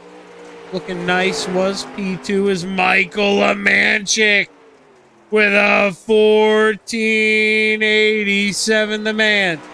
Michael Lemanchik gets bounced off by the new sheriff in town. A man I'm familiar with, the 75 of Greg Parmalee. Look at that. My teammate even painted that ride. The Young Gun Creations machine. Aiden Young. A painter out there. You got the Flamin' Hot Cheeto, man. No, I mean, the name stuck, so he decided he had to put the Cheetos there on the late model last season. Seems to be working out here for the Flamin' Hot Cheeto. Let's see where it puts him on the time chart here is he takes lap number 1, rolls down the backstretch here. Through 3 and 4, the Flamin' Hot Cheeto comes across the line. Quick time with a 14.77 there. The Flamin' Hot Cheeto burning it up. Oh, and Brett said, sorry, I'll be in Discord next week. I love it, Brett. I love the confidence, too. You know, you're going to be back next week. You got to love it. You've got to love it. It's Joe Canellis. He wraps it up. He comes P12, and Benjamin Gunther right behind him, P13. Tim Chapman already off the racetrack. That's why it's not working. He just disappeared there. You see Joe Canellis with that purple sector, too. He's out there just practicing. None of these laps are going to count, but that was a quick sector, too, for the 1K. You know, he doesn't get that kind of information while he's qualifying, so he'll probably be pretty excited to see that he got purple sector. And you're going to notice that time start to go a little faster here, but is it going fast enough? Huh. Let's use the iRacing here. Let's cheat. Go ahead, player right now. Get that to go away. Look all nice and pretty again.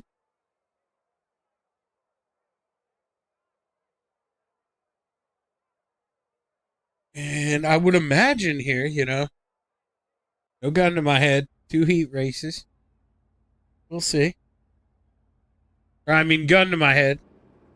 Saying 2 heat races. And look.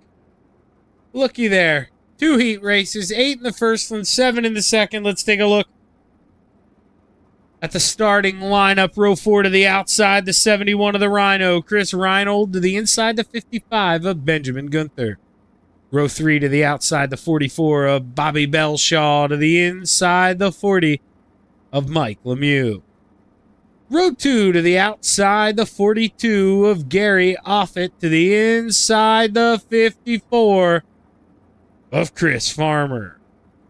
Row 1 for heat race number 1, to the outside, the 27 of Michael Lemanchik, and starting on the pole, the Flamin' Hot Cheeto, the 17 of Keith Kincaid.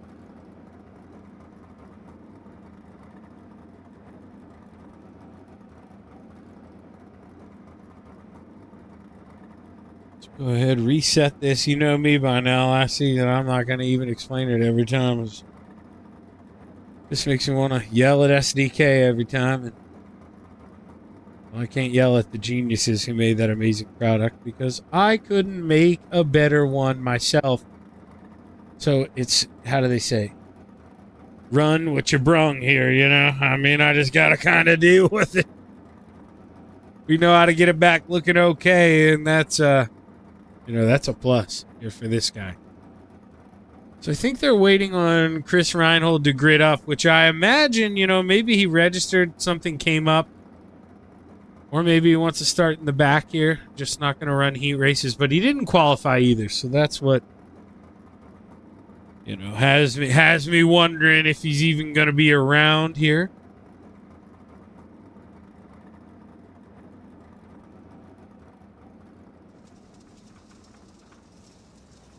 He indeed is not gridding. So no Rhino here in the first one. Let's see. Where is my...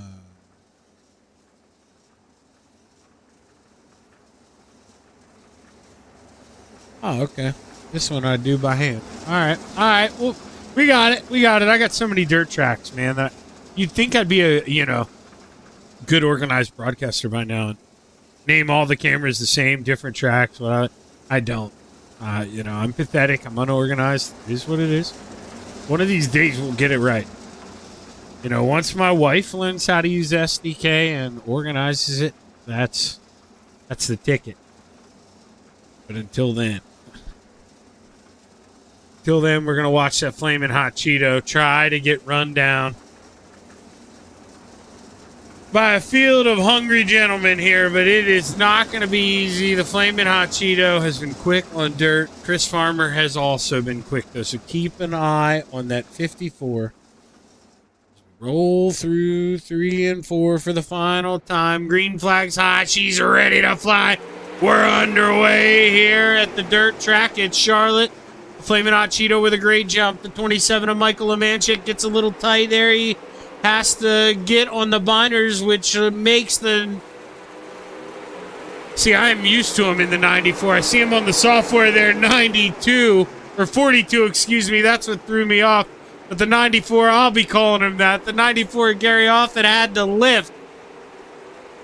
And the double nickel now, Benjamin Gunther trying to go to work here. Ben working the inside as we go down the front stretch. He tightens up on entry. B squared in the 44. Bob Belshaw. He gets in the outside wall, and now what Bobby B wanted to see. Chris Farmer rolling around in second with 7 laps to go. You can see Michael Lemanchik kind of fading away here at the dirt track at Charlotte. Let's go to the start-finish line. You can kind of see him spread out. Bobby in the outside wall. Oh, boy!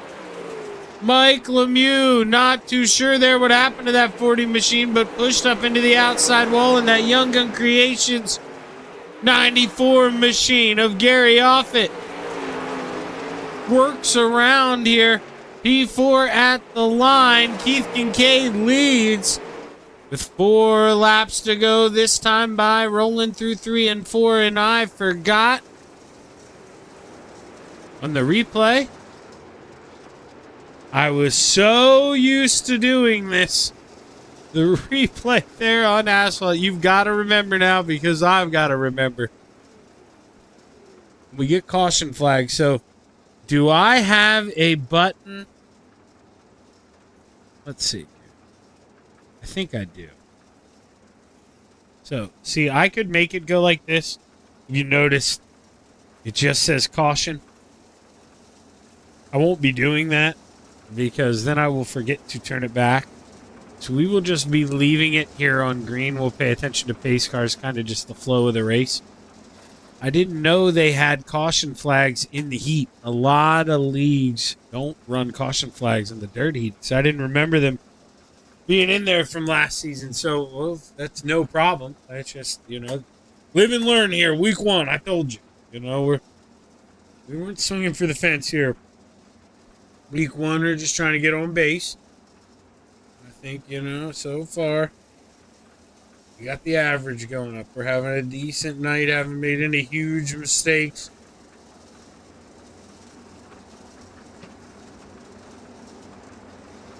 And I would think go green this time. Let's see. Let's sit in turn 2. Let's see. Lights are off. So lights are off. We'll be going back green this time by.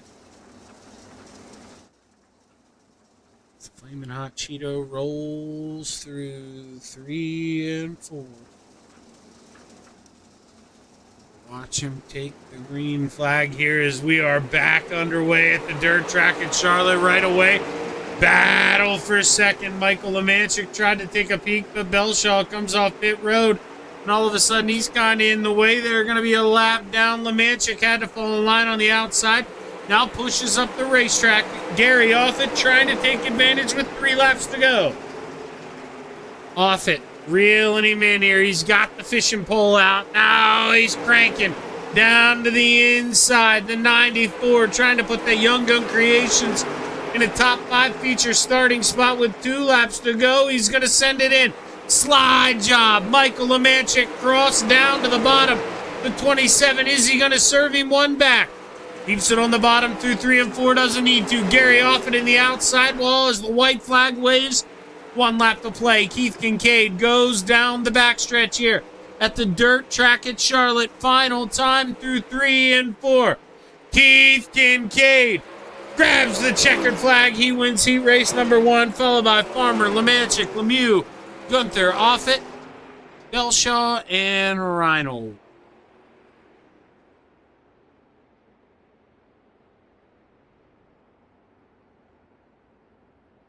I will just go ahead. Try to do it ahead of time. Refresh the overlay now. It's not liking it. Somebody didn't cross the line the way it liked. There we go. It was holding them at hostage there. Heat race number 1 for that ending. Let's go ahead and take a look at the starting grid here for heat race number 2. Running out the field, the 37 of Tim Chapman. Row 3 to the outside, the 1K of Joe Canellis to the inside, the 68 of Rob Cassidy. Row 2 to the outside, the 87 of the General Andy Patton to the inside, the 19 of Russell Harold. Row 1 for heat race number 2 to the top shelf, the 24 of Scott Tyson starting on the pole. 75 of Greg Parmalee.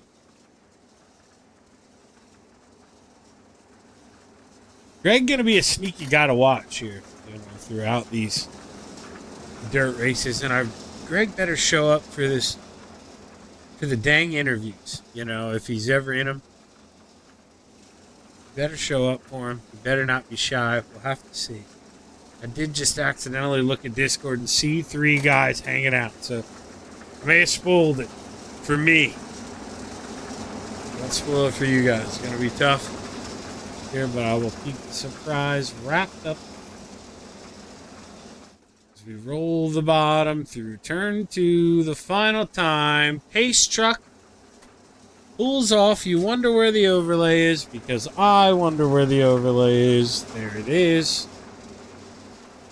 We are going to take the green flag. As the green flag's high, she's ready to fly. Heat race number 2 is underway. 10 laps to play at the dirt track at Charlotte. Oh, Tice center in there right away. Almost got to the back of the 75, but Parmalee gets a good drive off, and Andy Patton on the outside. Russell Harold working the bottom here through 3 and 4, and all of a sudden the dog's barking on the outside. Joe Canellis gets a run here. Now he's going to take a peek for 3rd. Looks under the 87 of Andy Patton, but the General's got a full head of steam on the outside. Jumps the cushion. Joe Canellis gets him at the line. Tice to the bottom here, working at your leader in the 75, Greg Parmalee. Couldn't get her to stick. He's trying. Scott Tice looking nice in that 24 machine. He's got 8 laps to go.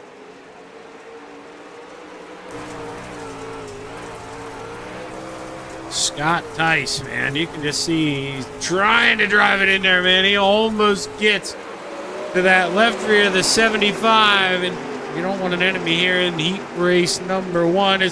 The General Andy Patton pushes up the racetrack. Russell Harold, he's not close enough to make a move. He wanted to, just couldn't take a bite. As Russell works the middle here through 3 and 4, reeling in the 87 ever so little as Greg Parmalee looking to see those cross flags halfway, 5 to play. All this to determine who's going to start on the outside of the front row for tonight's A-Main heat race number 2 here with 4 laps to go. Scott Tice to the inside. Oh, he almost went on a date with the tractor tire there in 3 and 4. That may be what the 75 needs to hold on here with 3 laps to go in heat race number 2. Rob Cassidy on the outside. You can see these guys go. Oh, Andy Patton. Heavy damage on the 87 in the General. He's got to teleport to pit road. Caution flag waves. And we will have a green-white checkered here in heat race number 2 when we indeed do go back. Let's see if we can.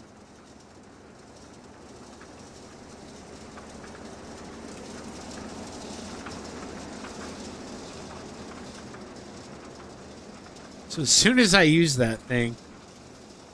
All right.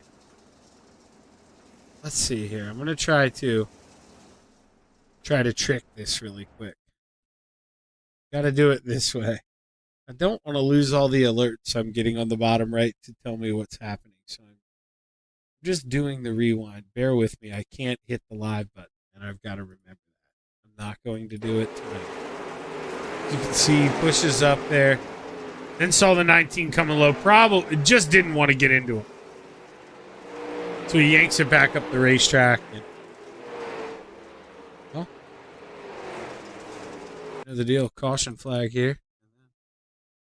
Let's go find Greg here. We'll wind it up a little bit.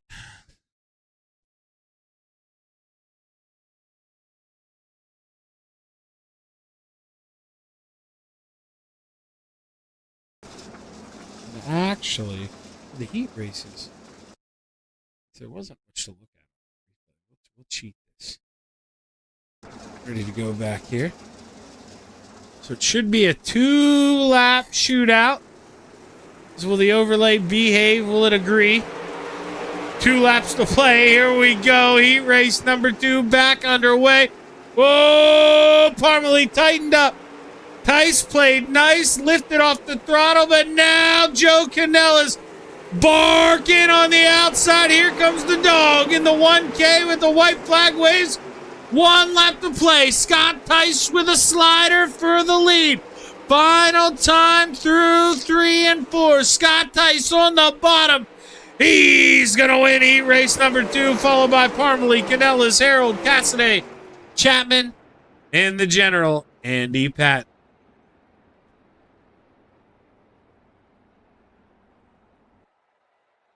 So let's see here. 5 minutes.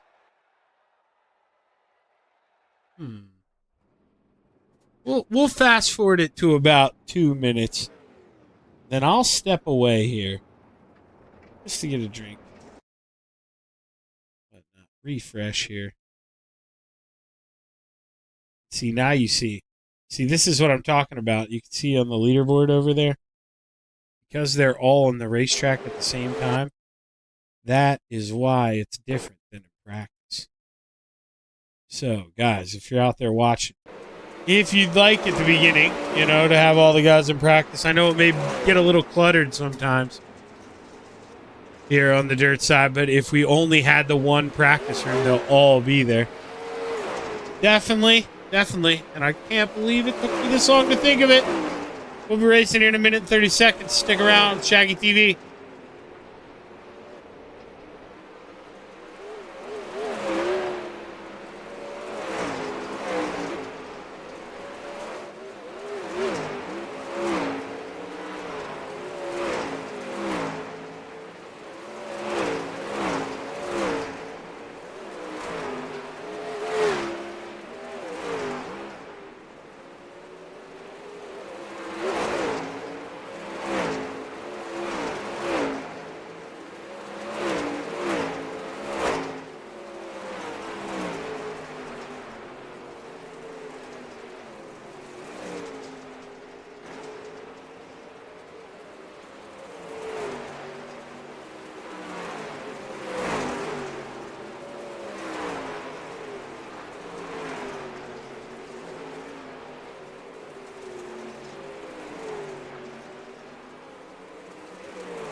I think that was Rob Cassidy blinking a little bit, and that's the one that it doesn't like on the leaderboard. He's P13 at the moment here. As you can see, that clock's starting to wind down.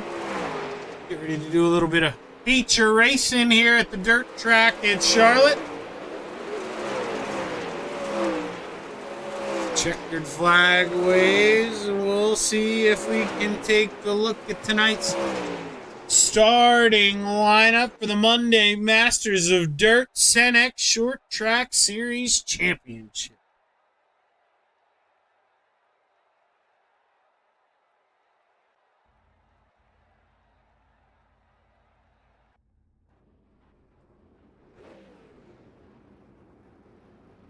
Rounding out the field in the 71, Chris Reinhold, and he does grid up here, so he's going to race. Cool. Row 7 to the outside, the General in the 87, Andy Patton to the inside, the 44, Bobby B, Bob Belshaw. Row 6 to the outside, the 37 of Tim Chapman to the inside, the 42 of Gary Off. Row 5 to the outside, the 68 of the boss man, Rob Cassidy. To the inside, the 55 of Benjamin Gunther.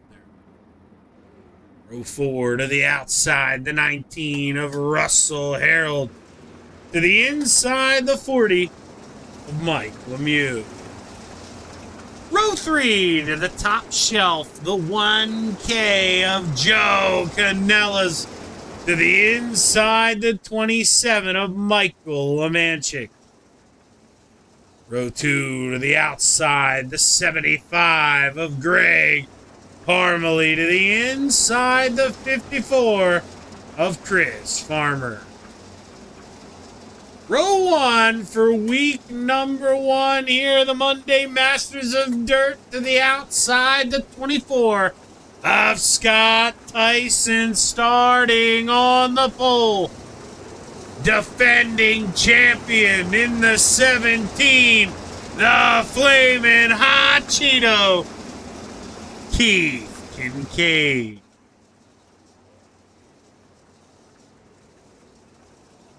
Roll down the backstretch here for the final time. Well, spoiler alert, I think this was 35 laps. You see 36. You know, it's going to be honest with us when we have a green-white checkers. The green flag waves. We are ready to play apparently 36 laps at the dirt track in Charlotte. We are underway. Great start there from the Flamin' Hot Cheeto. And boy, oh boy, we are 3 wide here in the back. The 55 of Gunther, he's going to crack the throttle. He says, I don't want no parts of that, Shaggy. Gary off into the bottom. They're going to keep working here, and we got a car sideways in front. Mike Lemieux able to keep going there, takes out the cones on the inside. We're going to have to go pick them up here is Kincaid, Tice, and Farmer. All 3 trying to tiptoe away here at the dirt track at Charlotte.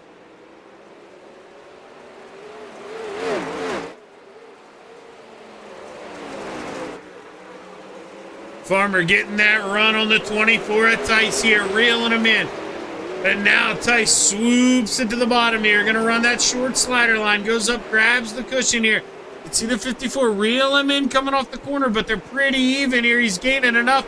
Meanwhile, we got 3 wide in the back. B squared in the middle, almost 4 wide. The General, Andy Patton, straightens back out the 55 after they make contact. Benjamin Gunther rolling around here in the back. Maybe a little damage on that right front, but he's going to continue. No problem here at the dirt track at Charlotte.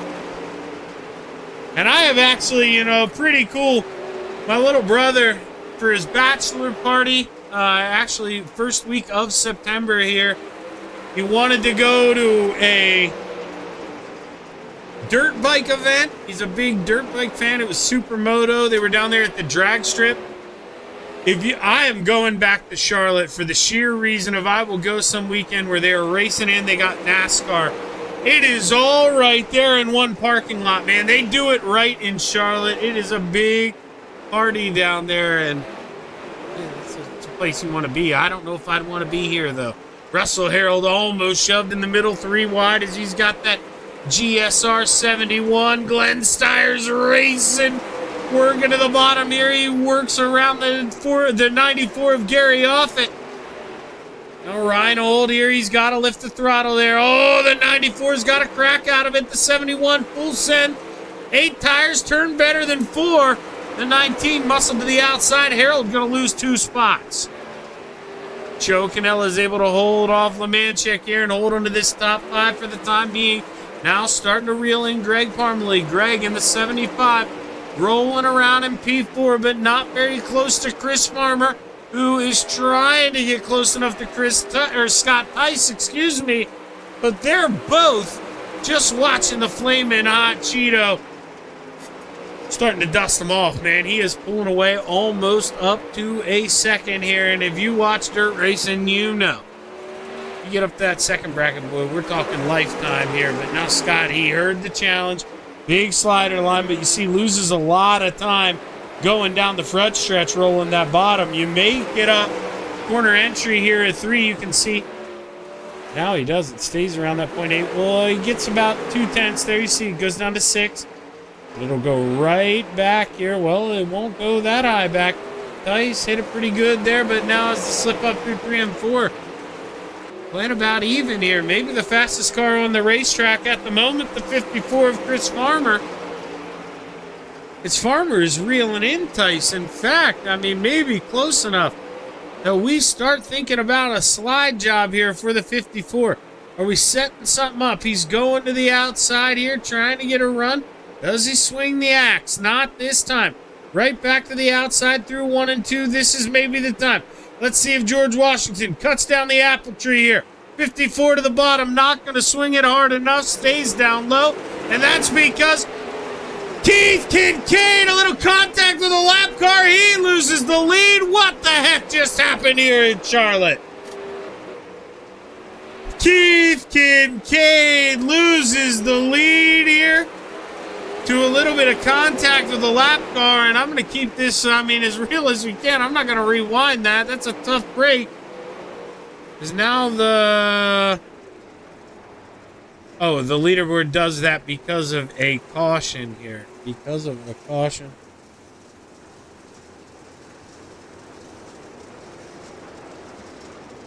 Let's see.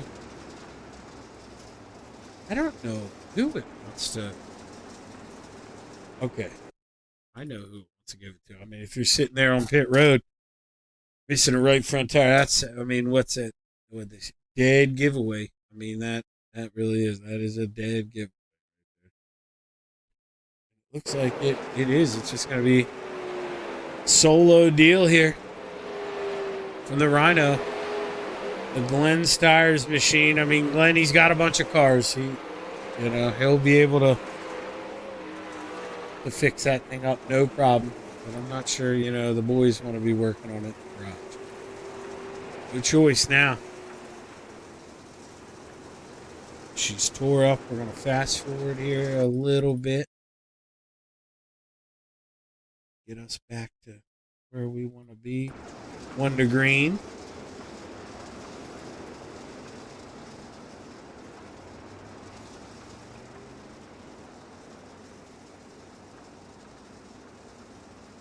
So we got Scott on the bottom. Joe Canella's sitting there 5th. Farmer 3rd. I mean, you got to watch out for those guys on the inside line here, but Farmer doesn't get that good restart. As we are back underway, 18 laps to play here at the dirt track at Charlotte. Farmer not able to work under Kincaid now, and now you got to think, do the other guys maybe take a swing here while they're close enough to battle for that final podium spot?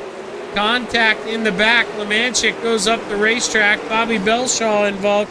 He yanks it back up into the wall, loses the right front. And I would think it's a matter of time here before a caution flag waves. We'll have to see. Right now, Scott Tice out front as we're over halfway here. See Farmer run over a right front tire. That, you watch out for that. Bobby's still rolling around. 12.4 seconds up the road. I don't know where's Bobby here. I'm getting worried. He now pulls to the inside. There we go. Thought the leaders were going to come by and make some contact with him, but he got off the racetrack. Here's Joe Canella's to the outside, trying to work around Greg Parmalee. These guys have raced each other before, and man, oh man, we'll have to see. Can Joe find a way to get around the familiar friend here in the 75? Anything with Young Gun Creations on it is fast, and I'm telling you, Greg Parmalee not going to give this one up easy. Joe going to have to work for it here as he continues to reel him in. We got a battle for the lead. Keith Kincaid through the slide job. Scott Tice going to throw one back here. It is slider after slider. Here comes the Farmer to join the party. Chris gonna roll the middle here, slams the door shut. Scott Tice gonna hit him in the rear end here, upset him a little bit. Get back around the outside of the 54 through 1 and 2. And Chris Farmer's gonna have to try it one more time here as Greg Parmalee still continues to shield off Joe Canella's. Farmer on the outside, man. He is swinging that hammer. He is ready to go. He's got the pace, I think. to run with the Flamin' Hot Cheeto, but he's got to find a way to tippy-toe around that 24. And Scott going to shut the door on the outside here. Farmer may have to figure out a new way to get around here as we're running out of time. 8 laps to play here in Charlotte, North Carolina. Farmer reeling him in here, but Tice going to protect with that slider line through 3 and 4. That's what you got to do, and all of a sudden, Tice! Oh! Whoa! We got a battle for the lead. 7 to play. It's going to be a 3-way. Here as we roll down the backstretch, Scotty Tice looking nice on the bottom. We got a new leader off of 4. 6 laps to go. Keith Kincaid sends it back downstairs. He takes the lead, but the 24 crosses him over. Downstairs in Grandpa's liquor cabinet, looking good through 3 and 4. That's maybe where you want to dance. But Keith Kincaid gonna send it in one more time. Lane slider can't get there. Keith, maybe though, move of the race here. Able to slow him down. Does he send it back in through 4? He does. I think that's where you want to make the move. That's where you want to have the slider through 3 and 4. Tice going to try to do the same thing. Bite to the inside, but Keith Kincaid, does he go down and shut the door? No, he leaves it wide open. Do the bugs come in? The 24 downstairs. He's got it at the line. 3 laps to go. That could be the move of the race here if Keith can't get to the bottom, but he can. Tice hits the outside wall, and boy, oh boy, caution, flag waves. And here comes the green, white, checkered. Hey, Mama warned you about here is, let's see, do I get any help on what may have happened here? 27 got a little bit of damage. Let's see. Ooh. Ooh. Andy Pat hard into the outside wall. What caused this here for the general? He gets a run on the outside of the 19. Oh, he just gets loose. Floors it going down the straightaway, spins it. Goes up the racetrack in the 87. Brings out the caution flag, and it's going to be interesting here. I think Scott Tice had the lead, and he did. Okay. Tice, yeah, does indeed have the lead. We'll see. Should be 1 to green here. So we roll through 3 and 4 for this final time. Green, white, checkered as the 24 gets a jump. We are back underway, and this is Tice's race to lose here. 2 laps to go. Keith Kincaid going to have to be perfect, and I'll tell you, I don't know if perfect's going to do it. Half a second up the road. Scott Tice, boy, oh boy, what a restart as the white flag waves. 1 lap to go. The 24 of Scott Tice started second, paced himself. Caught the leader, Keith Kincaid, with not a lot of time to go, made his move, and he brings home the checkered flag. Kincaid holds on to P2. Farmer, 3rd. Parmalee, 4th. And Canellas rounds out the top 5. But boy, oh boy, Farmer. What a play there is. Try to see if we can go back. Oh, damn it. Chris Farmer, Keith Kincaid, Scott Tice. Remember that. Unofficial results. Are they going to stay up there? Yeah, they are. So I've got to take them away. Okay. We're learning. We're learning. It's the replay file. We're learning. I got to change things a little bit. But we'll see. We'll get a word here with the 54.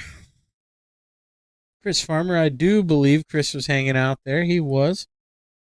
So we've made him wait long enough here. Chris, I'll tell you, there at the end, it seemed like you were possibly the quickest car on the racetrack. I mean, I don't know you were watching the broadcast, but I mean, obviously you were racing.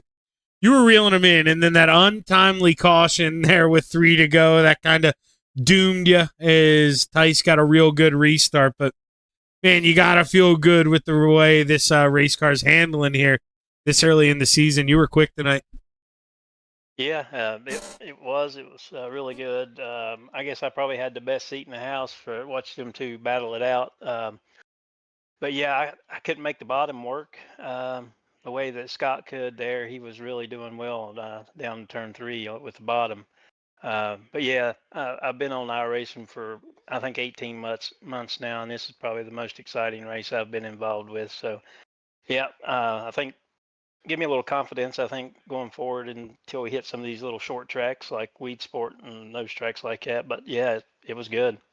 No, and I mean, realistically, it's good to hear you say that, Chris, because, I mean, you do have to find those diamonds, you know, when you can find them. And to be able to hang with Keith and Scott, I mean, they're two of the best you guys have on dirt, and they were not getting away from you. I truly mean that. If anything, you know, you were reeling them in. You kind of forced Scott to the bottom, I think, in 3 and 4 to maybe, you know, get defensive from you.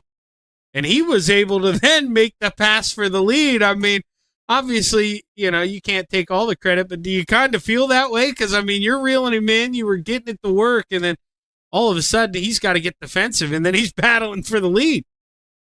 Yeah, I mean, I felt like I was right there with him. I showed him the nose a couple of times there. So, yeah, I was happy with it. Yeah. Well, Chris, you know, you start the season off P3, long way to go here, but that is a great start and a great step towards possibly, you know, maybe dethroning the Flamin' Hot Cheeto and bringing home a championship. Congratulations on the P3, man. You got anybody you want to thank? I just thank my wife for letting me do this stuff in the evenings like this, and I appreciate Keith for stepping up and taking the admin role here, and MRL for helping us out, and you for broadcasting. I appreciate you. Well, hey, you keep putting on racing like this, man. I'm gonna have a fun Wednesday night. You were fun to watch, Chris. Good luck the rest of the way. One more thing, though. Oh yeah, all you, man. Charlotte, the World Finals is coming up in November the 6th that week. So if there's any of these drivers that's in this league here that might be around the Charlotte area during that time for the Charlotte World Finals, holler at me and let's get together and dude, not this year, but next year. I swear, I don't know, like say if you watch the broadcast, but man, I was just down in Charlotte the first week of September, and I'll tell you what, the way they got everything set up down there, man, the drag strip, the dirt track, and then the racetrack right across the street. I mean, you guys, you do it right down there, Chris. Oh yeah, there's plenty to do. If there's a rain out, all kinds of race shops to go to. You're not going to get bored, even if there is a rain out or something by chance. Well, you know, like I say, it's my brother's getting married. I had to pay for a bachelor party. Not happening this year, but that is happening. I can't wait to go down there. I know the guy who runs the Super Dirt Week for the Big Block Modified, so I'm going down there for 2 weeks. I want to go down for both of them. Cool. But congratulations, Chris, and like I say, man, can't wait to talk to you again. All right, appreciate it. Thank you, Shaggy. And now we're going to talk to the man Double P2s tonight. And I'll tell you, Keith, you know, it was one of them where caution flag definitely didn't do you any favors there, because that restart for Scott, I mean, wow, not much can be said about that. Yeah, he timed that one perfect. Yeah, the cautions is kind of the story of my night. It bit me in both races. I think I had something for him tonight. I had him set up there for the pass and just had another lap or so to cover, and I was going to cover the bottom, and that caution just come out at a bad time for me. Now, obviously, you know, I mean, it's like playing chess. I mean, you can only make the moves that your opponent will allow you to make, but it seemed like there for a while, you know, you were getting the slide job fed to you in 3 and 4, and it took you a couple laps where you kind of rotated that so you would be able to throw the slide job in 3 and 4. Did you do that on purpose? Because it seemed like, you know, you could throw that slider line in 3 and 4. I mean, that was almost the quickest line no matter where you were at. Exactly. Yeah, it was like you said, it was a chess match. And, you know, I thought I had all my pieces in place for the win, but, you know, fate got me. But it was still a great race. Racing with Scott like that. I mean, we raced clean. So many lead changes. I mean, that's about as good as it gets as far as iRacing. Yeah, now obviously, I mean, I'm doing the replays back to back, but you do get a break. But man, this long green flag runs, especially here when you're kind of dancing with the devil on the outside like you were. I mean, that gets tiring, doesn't it? Obviously, the caution, it gives you a little breather, so you do get that benefit, but you'd probably rather just deal with it and stay in the rhythm, right? Oh yeah, the anytime you go yellow, you break that rhythm, break that concentration. I felt like I had the car to win. Had a good lead there early, and made a mistake up on a lapper and lost my lead, and then caution came out. But that's racing. Bring it home in P2. It was a good night, good for points.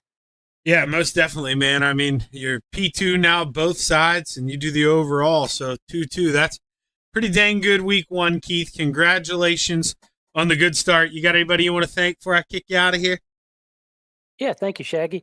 Like to thank my wife for putting up with my iRacing. These are kind of late nights for me, but enjoying it and appreciate her support. Well, hey, congrats, Keith. Can't wait to talk to you again, man. Good luck next week. Thank you, Shaggy. Keith Kincaid bringing home P2, and now we're going to bring up your winner here this evening, Scott Tice. Scott, man, you get the break you needed. I mean, he has a little bit of trouble there with the lap car, he being Keith, of course. And, man, you shoot to the outside, you start mixing it up. I mean, you guys are throwing sliders for, I want to say, 10 laps almost. How much fun was that, Scott? Man, it was a lot of fun, racing with these guys. You can get up close on them, and if you need to make a move, they're not going to run you over. And man, we had a blast. I kind of talked to Chris about it, and obviously, you do what you got to do, but it seemed like Chris was reeling you in a little bit, and then you went down to 3 and 4 almost, to get a little defensive, and man, the light bulb went off.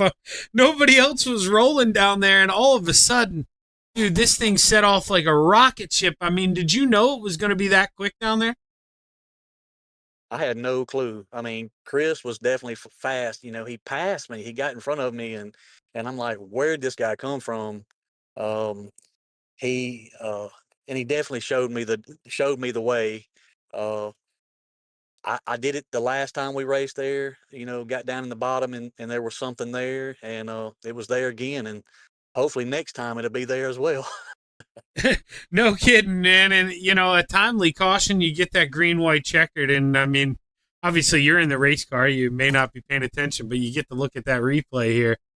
Dude, you absolutely dusted him. I mean, what was the trick there on that restart? Just, maybe going at a little different spot? I mean, obviously you don't go too early. It's not like you cheated him, but you caught him sleeping, man. That was a perfect restart.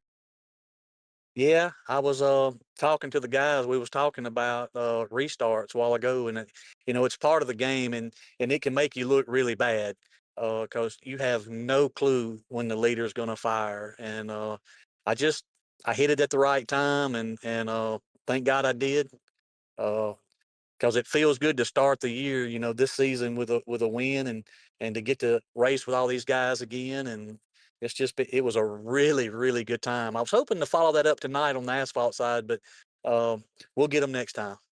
Yeah. And, I mean, Scott, maybe you're like me, some people are just better on the dirt. And if we're being honest, I think it takes a little more skill on the dirt. I mean, you're sliding around, everything happens quicker. And, man, to go out here, get a win, start week one. I mean, you said it. No better way to start. And, man, Mr. Mo is in your corner next Monday night. I know we won't do that live, but look forward to talking to you again next Wednesday. Scott, congratulations on the big win. Before you get out of here, you got anybody you want to thank? Yeah, man, I want to thank everybody in our group, MRL, all the Senex guys, and thank you for what you're doing for us, and looking forward. I hope I get to talk to you next Wednesday. Hey, man, you keep rolling like this, I'll probably be talking to you every Wednesday. Congratulations on the good run. Thank you so much. Scott Tice bringing home the win here, week one for the Monday Masters of Dirt. Okay, now obviously, you know, we'll be running this every Wednesday night after the asphalt side of things. So, you know, if you're bored, you can always click that little thumbs up button, hit that like button. You got to hit that subscribe button. You don't want to miss the show here on Shaggy TV. And with that, we're going to wrap up, the Senex Short Track Series Championship. And we'll be back next Wednesday around 8:15, 8:20-ish. Well, you know, they do a half-hour practice. We may actually come in a little later now because we don't need to do the driver interviews. Driver introduction thing. Probably start at 8:20, 8:25 next week. But we'll be here. I'm Zach Chapman with Shaggy TV saying so long and have a good one.